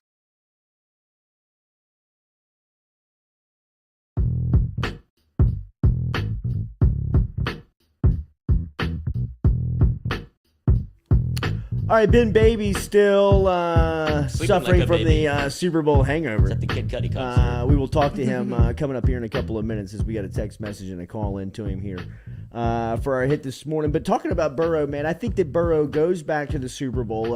A lot of Dan Marino comparisons, or Dan Marino talks. Marino went into his second season with Miami down with the Dolphins and never went back. Oh, he Marino didn't? That was Marino it? had a I never knew that. yeah, he had a great career. He set all types of records. He was somebody that was obviously a focal point of the quarterback position for a lot of people growing up in the 90s and the 80s, and was somebody that even Peyton Manning, I think, looked up to, said that was kind of his idol quarterback outside of his dad. And he never went back to the Super Bowl after year 2. Did you see what Art said about Peyton and his recruiting trip? I did. I thought it was kind of. I don't really Wait, believe what did he that. say? I don't know if I believe it either. What Arch said about Peyton? Archie. Yeah. Archie. Archie? Yeah. Oh, what did he say? Archie. He said that Peyton regretted not going to LSU. Really?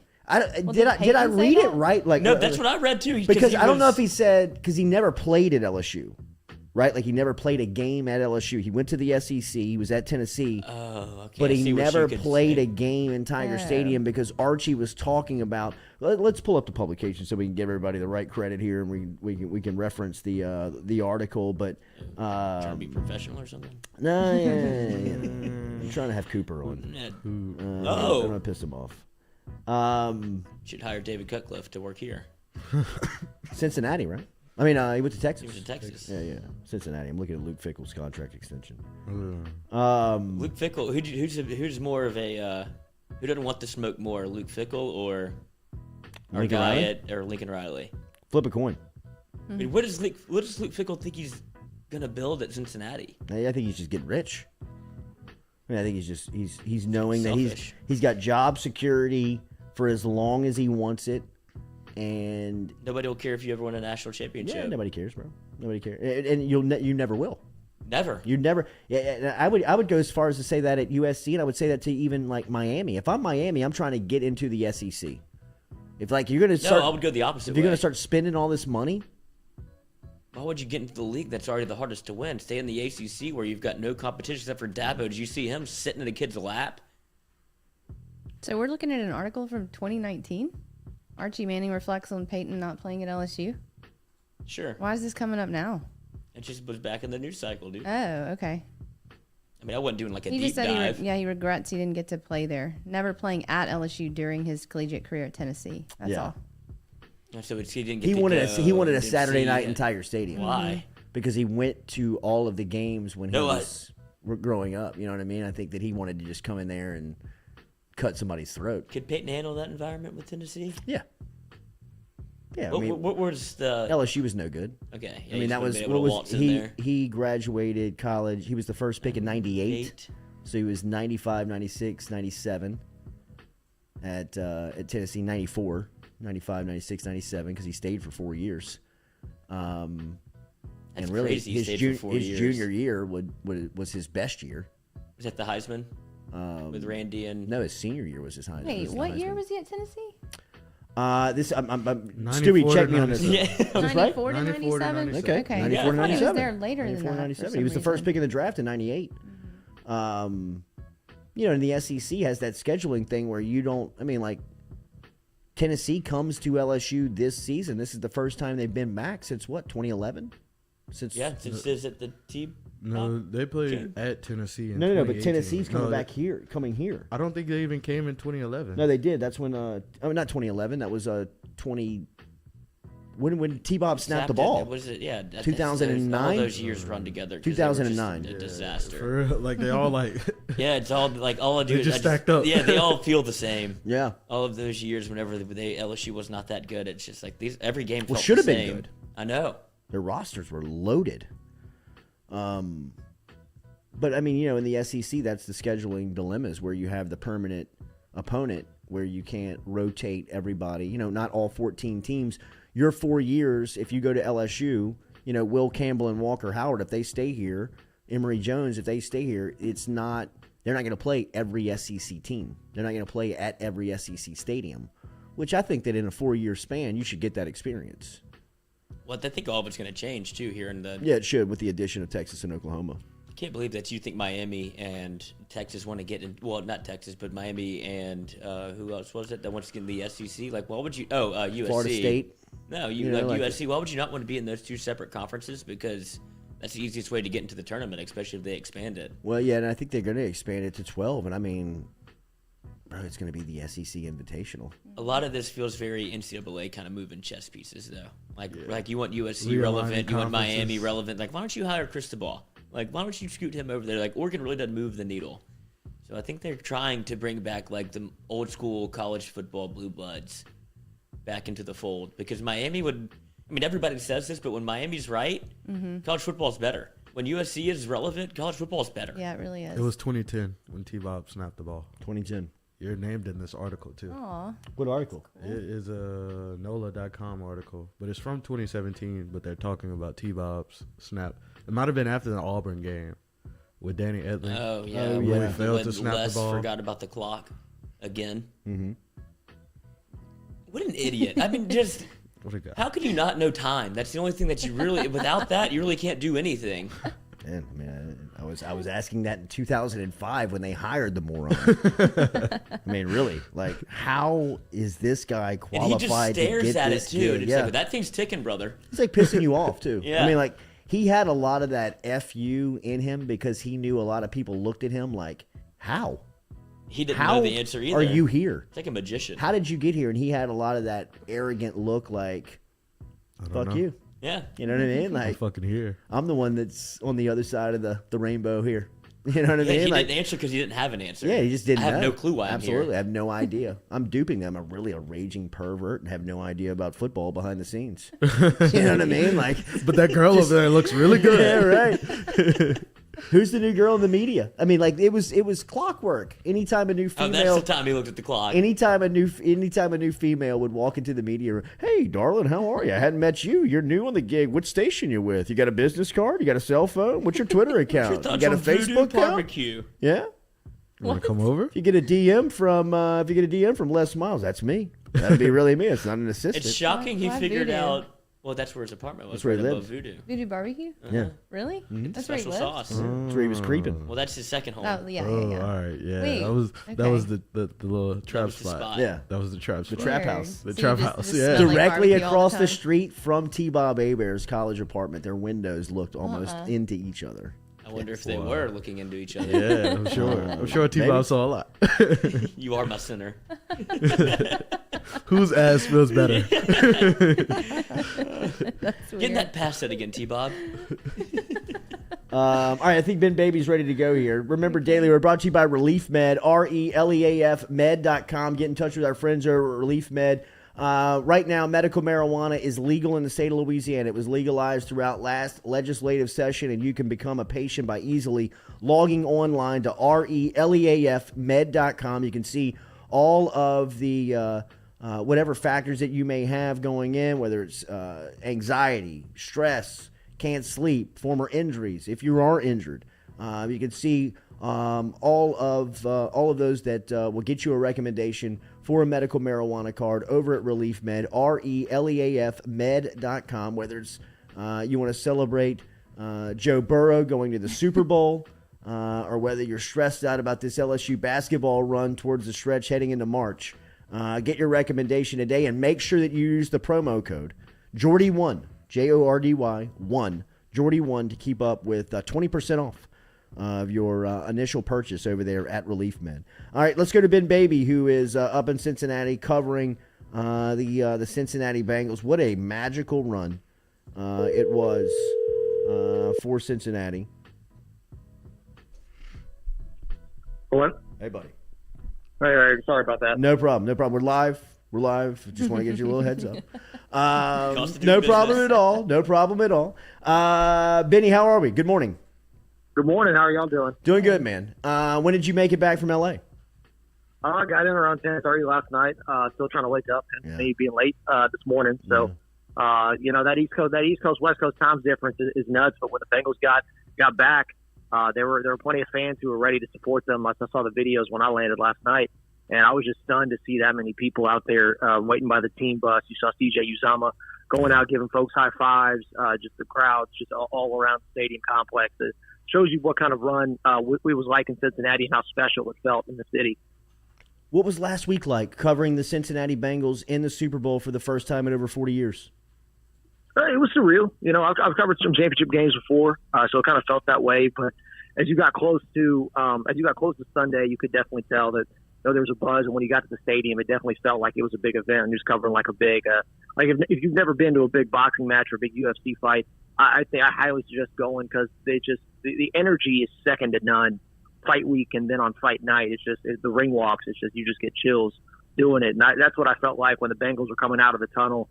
I felt like it was a fighter making its way to the ring, and it was a really, really fun atmosphere. The halftime show was great.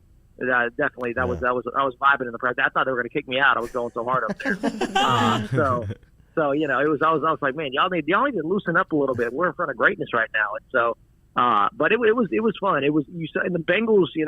They traveled really, really well. The fans, I was in Kansas City, I was in Tennessee, and they traveled really, really well to Los Angeles, and that felt like it was more of a Bengals crowd than an LA crowd in Los Angeles.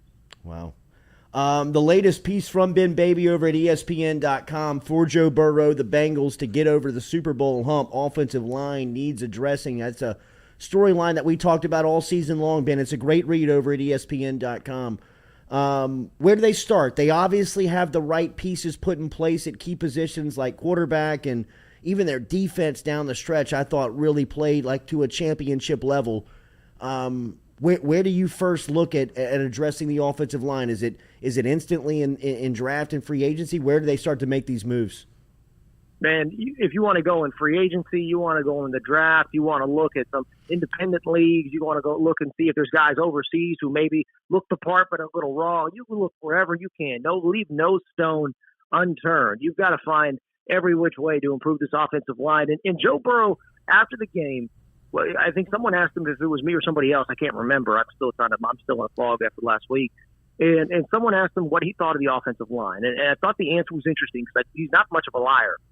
Burrow said that he thought the offensive line played really well and fought the entire year. Mm-hmm. And the key word is fight. And I think that there was I don't think there was a lack of effort across that offensive line. I think that offensive line definitely gave everything they had. And just guys, when you look at it, I mean, it was a tall order for that group. You got Aaron Donald and Von Miller, two of arguably the best defensive linemen to play, if not in the decade of all time. Miller is a previous Super Bowl MVP. Aaron Donald might be the greatest defensive player of all time. I played him. I had him as my MVP vote in that game. And on the other side of the ball, you had Trey Hopkins, who was coming a 4th-round pick, played at Texas, coming off an ACL injury the year before, was finally playing pretty well. Quentin Spain, a left guard that they picked up in the middle of last year, was an undrafted free agent. You had a 6th-round pick and Akeem Adeniji, a second-year player who was not, we talked about the rotating guard situation. And then you had Isaiah Prince, another guy who is definitely not a high draft pick off the top of my head. I can't remember what it was, but he's a backup playing for Riley Reef.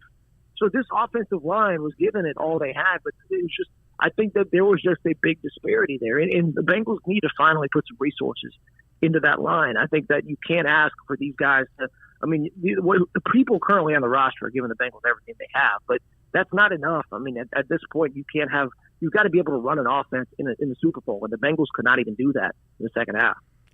Last week, Carson Palmer had some comments to SI. He made some comments about Joe Burrow and what the longevity could look like in Cincinnati. And Palmer's quote that really jumped out from SI.com was Palmer saying, "I think that Joe's going to sit back after this game, win or lose, and be like, man, am I going to really re-sign with this team?"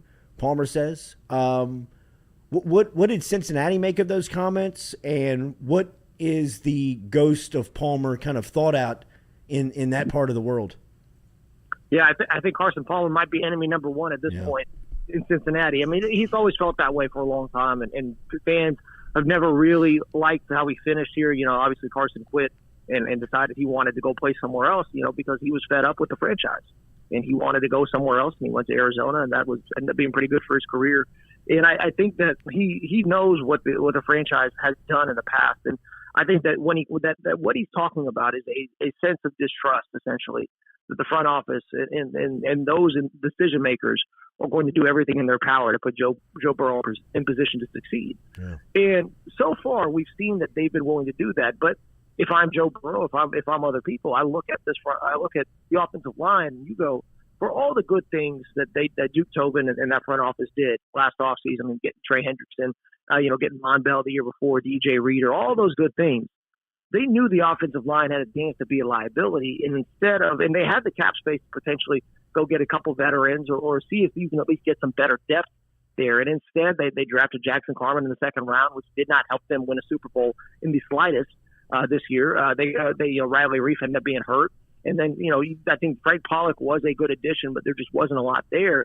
You have to realize that, it shouldn't take 70 sacks in a season for you to say, okay, maybe our offensive line isn't good enough. And I would love to hear the explanation from that front office whenever we get a chance to talk to them about what that is. But I think that's what Carson was talking about, is that if you want to win at a high level, you need to be supported at a high level. We see that at LSU, what Scott Woodward's done, in spending the money that he does. Scott loves to spend money, and he will spend every last dollar, if he has it or not, on building a winner. And most other places are like that as well.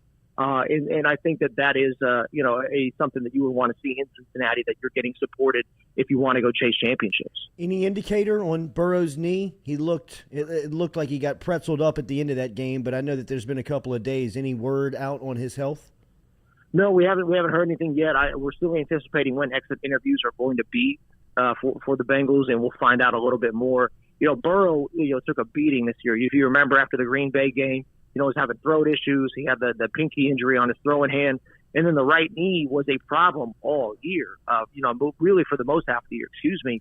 And I think that is the same one that he injured in the Super Bowl game. So that'll be something to watch if that's something that needs to get cleaned up or whatever. Or if it's just going to need some time to heal, I think that's going to be a big question.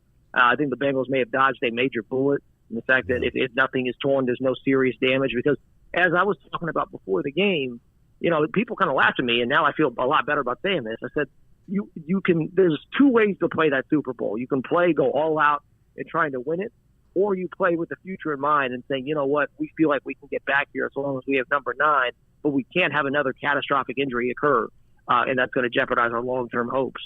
And so the Bengals, they almost had a lose-lose situation in that game. So we'll see exactly what it is. He was able to play through it, had a little bit of a limp afterwards. I'm always terrible about judging limps and things of that nature. But I thought he was walking well enough. But we'll find out hopefully more today or tomorrow. How much did this defense improve through this playoff run? They played. I don't think they improved. I think they played well the entire year. I mean, in training camp, they were giving Burrow and that offense the business. And we were asking them, I'm like, hey, is this going to be an issue? Is this going to be a problem?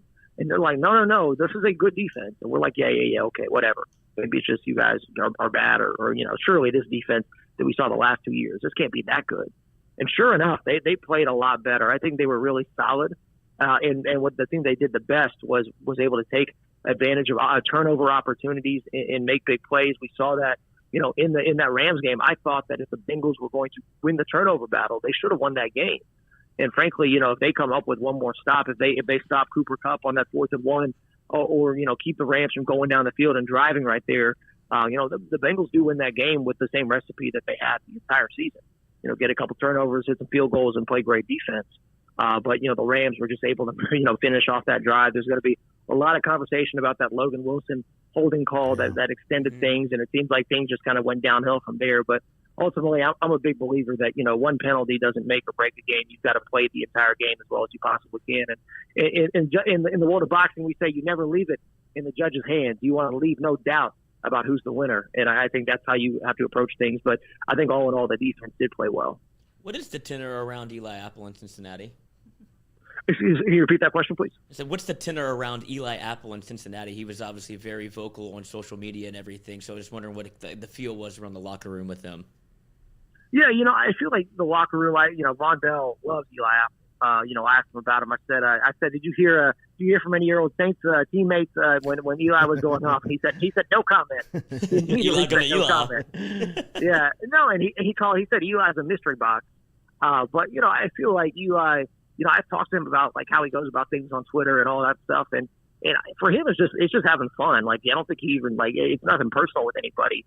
He just likes clowning folks, and I think that he relishes that, and I don't think many other people are built that way. I don't think Eli cares that he's getting bodied by every NFL player that he's ever slided on that app. And it was crazy to see it come out. But the Bengals really did like Eli. He's been a good addition in this locker room. I thought all in all, I know that Kupp had the 2 touchdowns against him, but Kupp is one of the best receivers in the NFL. I thought Eli was in good position both times. They both.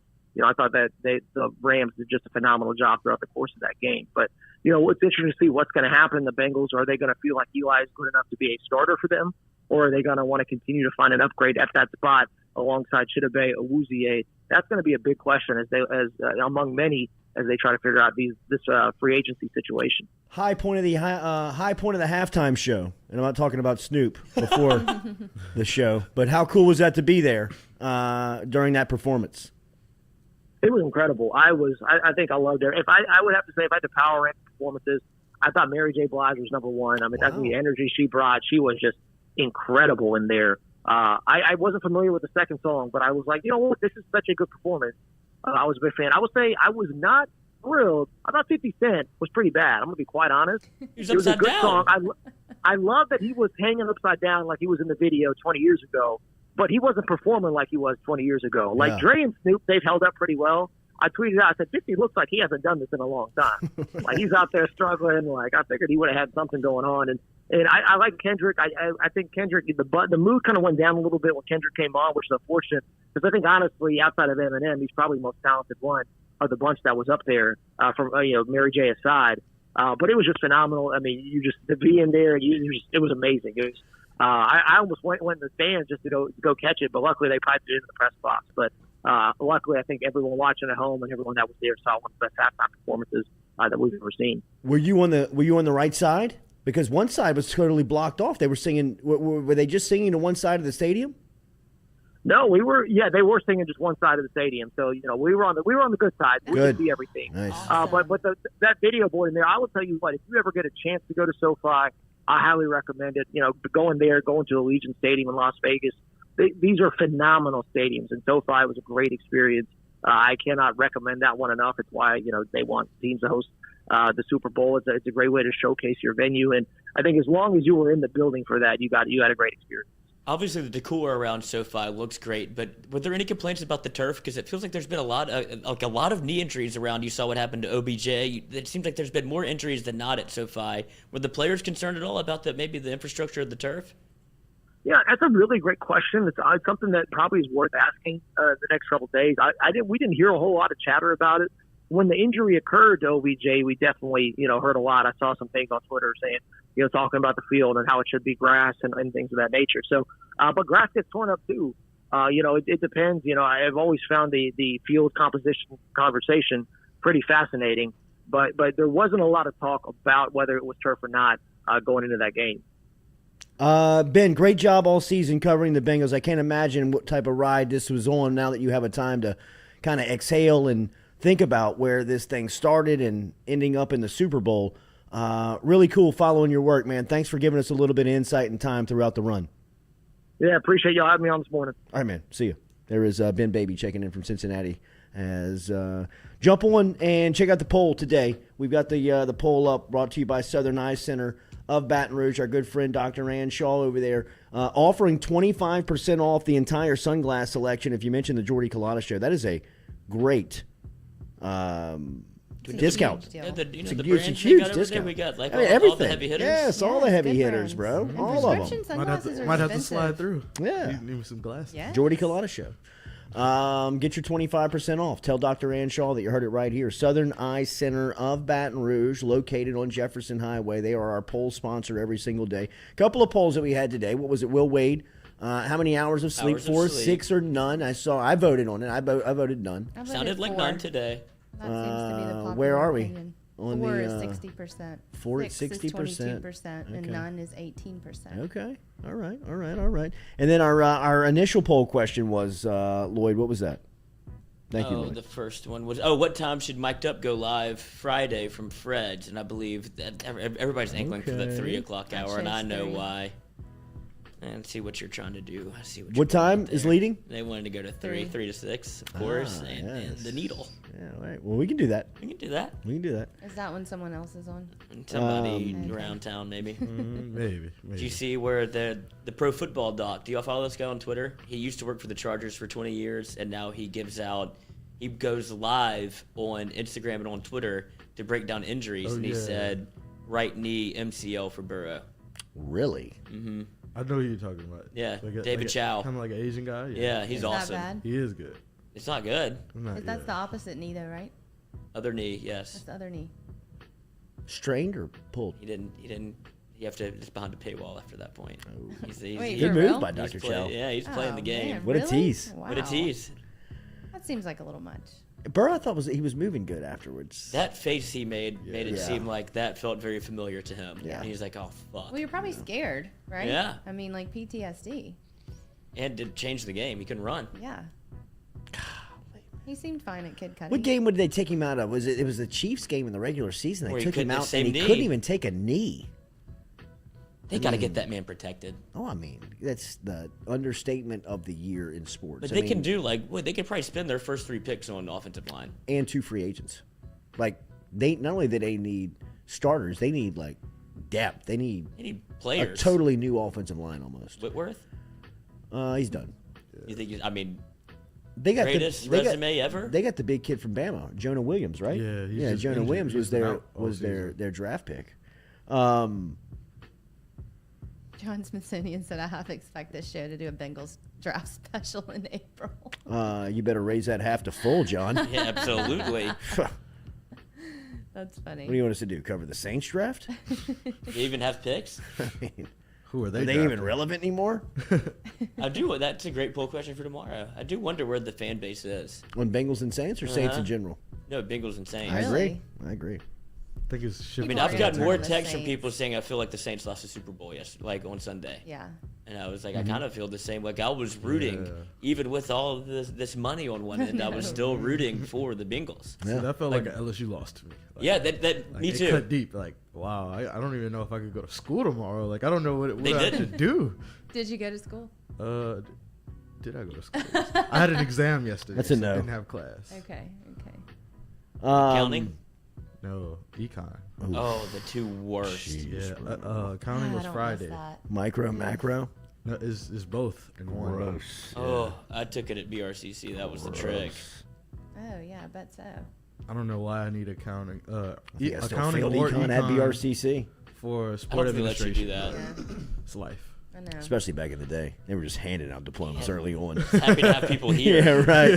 Got to get this place certified. You're passing. It's like it's like accepted the movie. Hadn't been to class all semester. Who cares? Keep shuffling. Here's your diploma. Get the hell out of here. Is this school accredited? I don't know. It's the first time I've been here. Glad to see you. Wow. Talk about people show up on test days. Oof. That was it. Early BRCC days. That's all. Well, we took the econ there because that was like the rubs. Like you could take it at BRCC in the summer. And I was like, absolutely. I'm in. home. Yes. Got you. And then Well, I you mean, didn't even have to go. The play to graduating was intercession in summer school. Yes. See, I wish I would have known that. I mean, that is... It's a grind, though. It is the Yes, play. that summer yeah, it's a school grind. class is a grind. But, I mean, the grind is just getting there, right? Like, once you show up, they don't have the balls to fail you. Mine was online. In intercession. Oh, No, what? intercession. They know summer we're all. school It's class. a Come on, handshake come deal. on, right, You like, know I why I'm mean, here, and I know why you're here. That's absolutely. Come on now. I'm not on any dean's list. That's right. Summer school Never days. been. No, Summer school was the best. Like staying at school. Well, I mean, I guess you I weren't love- here I love already, summer but school. like staying in Starkville and just everything. What slow. sucked was the early classes. Summer school is though. where I fell in love with Ingas.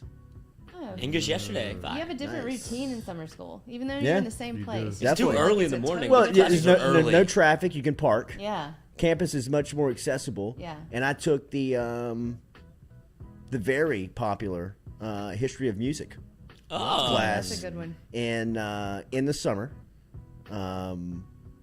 and would park on the backside of the music building and would walk over to Inga's nearly every day. It was like, this spot is a diamond. How does nobody I'm gonna want? be in school forever. I mean, Staying here 3 more years. yo, AM Mart for real? This place is on campus. See, I don't even know where Ingas is. Oh, stupid. we had English I yesterday. ate Ingas yesterday. What'd First you time. get? Steak? Steak. 2 locations, Stewie. One on Brightside, one on State And there are Street. 2? Well, I live right Never by knew it. that. They don't offer the cabbage on Brightside. I don't think anyone here wanted the Nobody cabbage. wants the I'm cabbage. good on the Somebody obviously wants the cabbage because cabbage Because is an they offer accessory it. is on, Yeah. on State It might be Street. the person. Ingo wants Yeah, cabbage. it does. Yeah, well, that's why I love Inga. I bet if you asked Mart, they would give you cabbage. They have it. No chance. They have it back there. No It's back there. chance. I'll find out today. AM Mart hadn't go seen there. a I'm head at of AM Mart cabbage today. in 20 years. I just Y'all love should that order they. Mart Wednesday. I just Tomorrow. love. Oh, we got to do mailbag Wednesday. Mailbag Yeah. Wednesdays. Get That'd your be goddamn questions in. Stop Mailbag. pussyfooting Mailbag. around. You can't threaten Yes. them. I'll just make them up. I'll go to Reddit and pull some questions off there. Don't talk shit. Yeah, don't, Do it. Don't tell them. Yeah, Don't tell them what right. you're gonna do, bro. I'll do it. Brian Burgess is a big fan of Inga's. Loves the one on Brightside, he says. No Did you see cabbage there, Double B Brian. At the, I did. at the Yeah, tailgate? he did. there. Yeah. He said we need to do more. We do. Good to see Burgess. He's actually a flip. We actually flipped him from the other chat. He's still over there. No, I know he still creeps, check. but I mean, he never used to come over here. He was very loyal to the Yeah. other spot. It's other good to see guys. that he is he's playing a little turncoat. Did you know him before? Did you know Yeah, him? absolutely. Okay. I met him in the old chat. Okay. Just in the chat. Yeah, Never in I person. never thought that I would see him again. Oh, big flip for you. Signing Yeah, it was day. a huge flip. Huge flip. 4-star flip. 10-year listener. Yeah, that's right. A lot of there's a couple of more over there that we'd still like to flip. I know they still hover. They still creep. They all hover. Yeah. Lurk. I Gotta look. believe Lurk. is Lurk, money lurk for is 'em. the term. I believe lurk is the There's term. definitely lurkers. Speaking of lurking, Tiger Droppings is dead right now. Nothing. Yeah.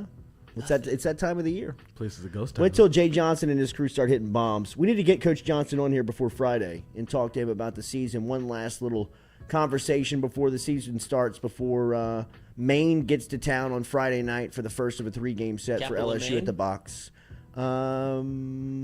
Hold on. What did you Augusta? say? I think so. Is it? That's a good pull. Check yeah, that. I believe so. Wait, is it? Capital of Maine. Wait, the kids and I did this on Alexa last night because we were talking about this game, and now I can't even remember Augusta. what the capital is. Go- Yes, what a good pull. dude. Wow. That's awesome. Little School of Music history class. That's Little right, history yeah. of music We in said summer to bring school. you back to campus in Summer your of brain. 05. What else you got?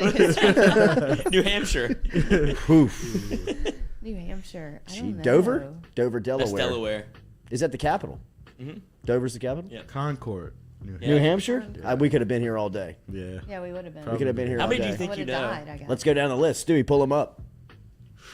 This is a good Quizlet. It's a good, like, when you have a substitute teacher, this is kind of like what you end up doing.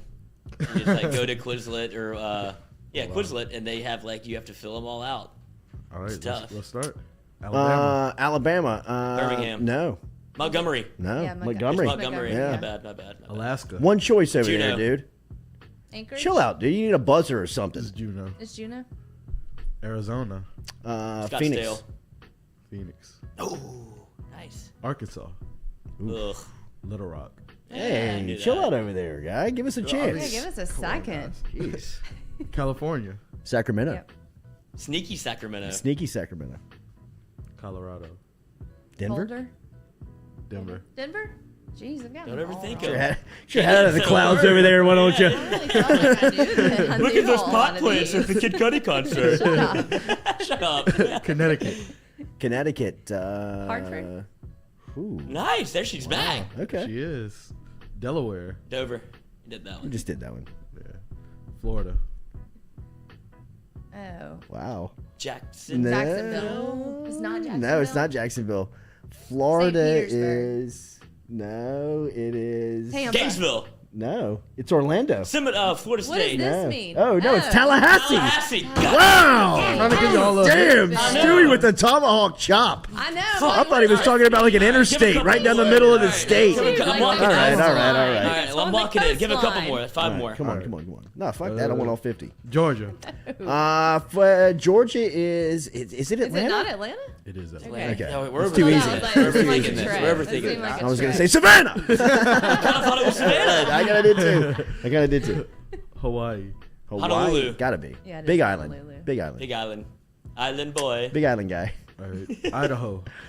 Ooh. Idaho. Boise. Idaho. Jesus, I just Let's jumped go. out of my skin. She Scary. Illinois. Idaho, Idaho. Springfield. Wait, who is it? Yeah, it is. Illinois. Springfield. It is Springfield. We could do this together. We could Yeah. fill out 50, I think. Indiana. Indiana, Indianapolis? Indianapolis. Yeah. Okay, all right. Iowa. Des You Moines. just did Des it. Moines. Oh, you did Idaho. Yeah. Idaho. Idaho. You are.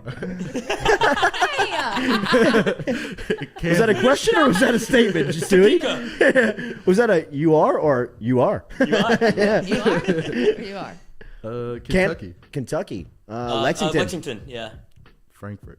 Frankfurt. Fuck. Wow, we could have been here all day on that one too. Why are you so Because I know these. Yeah. Louisiana. That's all rude. Baton Baton Rouge. First capital of Louisiana. Pine. Really? Was it Shreveport? Alexandria. Pineville, It was Alexandria, Pineville, where yeah. Lloyd's from. That's right. That's How right. shit has Really? changed. Maryland. Ooh, Annapolis. damn good pull right there, buddy. Yeah, that is Thank you. like Thank you. Good pull. Massachusetts. Springfield. Boston. Is it Boston?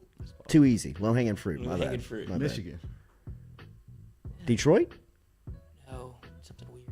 It is something weird. Lansing. East Lansing. Ooh. It is. Lansing. Wow. That's nice. Okay. Because you almost have to think college sounds a little bit Yeah. and then kind of Yeah. work backwards. Like do. Texas is Austin, right? Yeah. Okay. Minnesota. Minneapolis. Twin Cities. St. Paul. Oh, Is the Twin Cities sneaky. St. Paul? Yeah. Okay. Where's the Go to the mall? judges on that one. Yeah. Mississippi. Mall. Jackson. Jackson. Missouri. Ooh. Isn't Springfield. That a Springfield? Spring something? Jefferson City. We could have been here all Whoa. We would have day. been here all day. Yeah. Could have been here all day. Montana. Oh, Cheyenne. It's No, not that's Jackson. Wyoming. Wyoming. Damn it. Hang on. It's Hang not on. Jackson. Big Sky. That's not the capital. Helena. Shit. We were close, dude. We Damn. weren't. Helena. Close to what? Yeah. What the what guess did I make? Cheyenne. Cheyenne. That's that same little area of like weird capitals. Nebraska. Lincoln. Lincoln. Riley. Nevada. Pussy. Nevada. Reno. No. not Reno? No. Nevada is it's not Vegas. Sacramento. It's, no, dumbass. that's It's fucking California. California. This is guy. What is Nevada? Nevada is not. Don't say anything. It's Hush. not Reno. It's not. Nevada. It's not Las Vegas. We should know this. Yes. Oh crap, y'all! I don't What know. is it? Carson City. Carson City. City. Shanghai Noon, Jesus. dude. Carson City. Carson's. New Hampshire. Did we do New this? did that Hampshire. one, yeah. No, but I don't even know if I could get it. I don't even know if I could get it. Was it Concord? Yeah, it was a weird one. One for the memory boys. What's Montpelier? Relief Vermont. Med. Yeah. New Jersey. Trenton. Yes. Ooh, that was fast. New Mexico. Albuquerque. Santa Fe. Albuquerque. It's Santa Santa Fe. Fe. Wow. I thought it was Albuquerque. Bucket list. too. Bucket. Man, Really? I would have Santa been Fe. like certain of Albuquerque. New York. Me too. crap. Not New York, New York. It's not New York, New York. No, it is. It's not Yonkers. It's it starts with an A. Albany. Albany. Damn! What a pull! Great. That's What right. a pull! Fucking Albany. North Carolina. No, Raleigh. Raleigh. Okay. North Dakota. Ooh. Did we do North Dakota? No, we didn't. St. Pierre. Because there's North Dakota, South Dakota. They're both similar. Say it. I don't know. Do it. Bismarck. Okay. Ohio. Columbus. Got it. Oklahoma. Norman. Oklahoma City. The trick. Oregon. We should go Eugene? Oregon. Eugene. No. No. Seattle. No, that's No, Washington. yeah, dumbass. Portland. Portland. Salem. Wow. Salem feels like an East Coast town. Yeah, it does. Pennsylvania. That's got to be where the Liberty Bell is, right? Pittsburgh. Philadelphia. That's not even where it's at. It's in Philadelphia. Harrisburg. Harrisburg. These are the minutiae. I remember These that are one the being tough tricky. ones. I always remember that one being tricky. Rhode Island. Rhode Island. No, that's something else. No. Dover, Hartford, Delaware. Connecticut. Yeah, Hartford, everybody know. You just go Connecticut. through the list, Rhode dude, for Island. those. Rhode Island. Providence? Yes. Whoa! Let's go. What a pull. Wow. South Carolina. Oh, Columbia. Okay. South Dakota. We didn't do You that. had this one earlier, there's Lloyd. Mark. Pierre. No. St. Pierre. Pierre. Just Just Pierre. Pierre. Because you pee in the air. That's how we remember that. A good one. Tennessee. Knoxville. No. No. Nashville. Nashville for the Nashville capital. is awesome. Wow. It's too big now. And well, it's kind of. It's kind of other like cities has that happened to where you're just like Austin? Oh, it's too yes, same exact thing. Same exact thing happened. Because we went to Austin when I was probably 16. And I was Yeah. like, this place This is is the spot. fucking awesome. I did a summer internship in 02 in Austin, and it was like that was the keep Austin weird Vibe. push. That's when it started. And like the tech push started to come to Austin. Dell Computers was there, and all this. And then I Dude. went back like 5 or 6 years later, and it was Totally changed. Los Angeles. Yeah. I mean, There's it's LA. still Dell computers? I don't know that, Still a thing? but they originated in Austin. You looking at your I computer? think that one's Adele. Okay. Dude. Utah. Salt Lake. So, Salt Yeah. Lake. see, that's one of those ones where you get a little like, is Like, it is it the one you Park think City? it is? Yeah. Vermont. Montpelier. Yeah. Oh, Did we you've say been that? waiting on that one. Yeah, he's been You've been waiting. waiting on that We one. said that one, right? No. Just in case I we did on didn't. purpose. Just in Yeah. case we Just in didn't. case you didn't, Lloyd. You needed us to know. Virginia. Ooh, Richmond. Charlottesville. Richmond. Richmond. Yeah. Richmond. Washington. And it's not Seattle. Oof.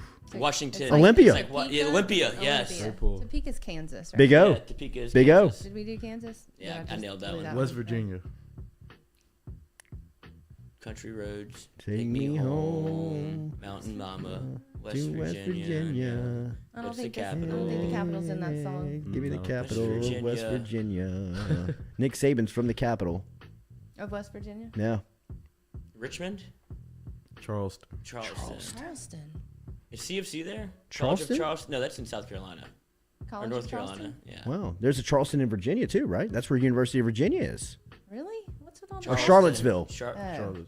Getting lost in our guy. We're in the We're all over weeds. the We'll check. We're in the We'll check. weeds. We'll Back it out. Back it out. Wisconsin, Back up. Wisconsin. Wisconsin. Sheboygan. It's not the capital. Lacrosse. Green Bay? Milwaukee. You mean I don't know. Milwaukee? Have a guess. Where's Damn. the University of Wisconsin? University of Wisconsin is in son of man. a bitch. It is University of Lambeau Wisconsin Field. is Camp Randall. Camp Randall. Camp Randall is that's the football stadium. Camp Randall is located is it? in damn it, say it, Stewie. Madison. Wisconsin. Damn it. Bucket list. Bucket list? Bucket Would list you for a go? football game. I definitely would Yeah. do it. I want to do Penn State whiteout also. Me too. I'd like to do That'd the be Penn cool. State whiteout, but I would like to do. I mean, I've heard that the Wisconsin game day. Give me one in early. You know what I They're mean? really good early. Yeah, you got to go early. Got to go early. I'm not trying to go in November or December. Like a September game. Yeah, when they're winning. When they're winning, and They like, always you start know, off I like mean, 8-0. I don't mind an overcoat, but I'm not trying to wear snow Oh, boots. you're worried about the weather. For sure. I was worried about like the game being relevant. Forget the game, bro. One more for the We can people. leave the game. We want the experience. I want to jump around in Camp Randall. I'd love to. What is I do it? too. Wyoming. Cheyenne. Yeah, we did that, right? Yeah, we did. Is that all 50? Yeah, that's all. Not 50. bad showing that for the didn't take Culotta long show. either. Not bad showing right People there. hung in there with us through that. Did It's they guess shocking. in the chat? They did. Yeah. Yeah, there's a bunch of Madisons in there right now. Madison was tough. That one can't get Was away. tough. Yeah, that was probably the biggest disappointment of the day. Yeah. We should have known that one. That's all right. We'll do this again in a year and see what we remember. I gotta say, though, Same. pretty impressed. This is an arena I feel comfortable in. Me I feel too. like we should have done better. But Me we too. did good. I know, I do too. I always feel like Passed I the used test, to know but, these like yeah. this. Oh, flashcards. What happens? Yeah. Flashcard. Yeah, that Does was your a big son have to do flashcard, this though. yet? That's already done, huh? He knows all the Fifth grade. capitals. We're in it. We're in it. I don't know. Anna Gate and Cooper claim they didn't learn their. They're states doing it at by nursery. regions, What does that mean? right? Like kind of southeast, Midwest. We had to learn all Southwest. 50 That of should those help you. Like, things. dude, so Yeah. the way that you learn it is you go through conferences. You teach them like college, Yeah, basketball, absolutely. football, and you're like, that's Absolutely. how I did it. We learned that thing all 50. They just gave us a map and you had to. Yeah. Oh no, Really? but you That's just how we like did it, use too. your own like you kind of like Yeah, how yeah, can I right. teach myself this? Oh yeah. How am I going to College keep football, this? I already What, know. what's in Florida? Miami. Right. University of Miami. Yeah, that's, Trivia yeah. Tuesdays, Dixie. What was Norman Florida? Says. That's a good idea. What was Florida's capital? Tallahassee. Tallahassee. Tally. Sneaky. Yeah. Sneaky. He was giving us. Yeah, this. I was like, doing. on was trying to the give it What are away. you doing, Stewie? Good job. You're working out your elbow. I know. No, it was on us. We just go. We all go Florida State. Right. Should have did the Jimbo whole. Fisher. Should have the whole chant. Oh, What's the guy? What's his name? Chief Areola. Areola? Not Areola. What's his name? Look, there's- Chief Aola? I don't know. No, that's a sauce. No, it's the guy that rides the horse that rides Florida State games. It's something like not Chief Areola, but Chief Certainly Aola. not. Garlic aioli. Do they still do that horse thing? I think Oh, they yeah. do. They're They're pushing. in They're pushing the boundaries, man. They ain't dying. Okay. I mean, they're saying, "Come get us." Yeah. It's I not mean, Chief Wahoo. Yeah, no. They're committed to the cause. John Quav, how many countries are in the world? Oh, see, that's where I get. Ooh, I'm you lost know, now. Shit. Yeah, I'm I lost couldn't now. find any country on a map that's not America. Really? Yeah, I'm terrible at it. No, I'm telling you. would. No, Wow, don't. boy. No, I wouldn't die on that hill. You'd be able to find South America, right? Yeah, Floyd, that's Mexico, yes. What? right? What? Don't you keep going down in that South America? Down like there. You go, Yes, watch United yourself. What about States, Canada? Don't walk into Do traps. you know where Canada is? Up there. I used Okay, to then. think Russia was up there above us. On with your Canada. flat See, I map. have no clue where Russia is. Like when You don't know where like, Russia I is. thought they were Not a gonna big bomb geography us guy. over there. Wow, not a big geography guy, but you just You zip know through where the Russia states. is. I know America. Okay. Okay, not a big world geography. Yeah, Osceola. not world. Osceola. Chief Osceola. Okay, see how we could get a little. It is Areola. Areolas. One letter off. All right. Really? Right?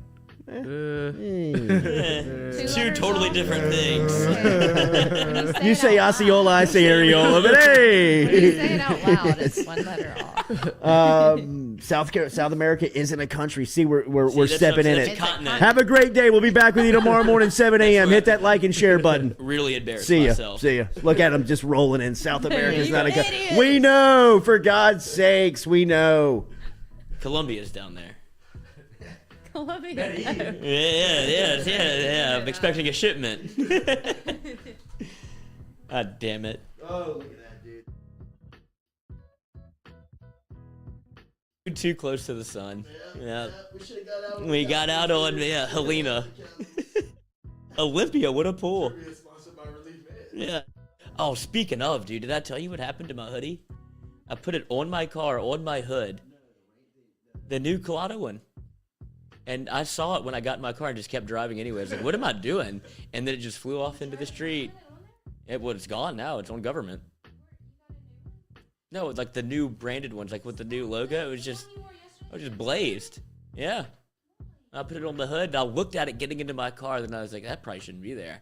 And just kept on going. I know. As I said, brought to you by Release Med. Jordy won. Yeah, I saw it. I did. I gave it to Jack to like edit together. No. I showed it to him to see if it was good. He's like, this is better than you think it is. And I was like, okay. Huh? Oh, yeah, I am.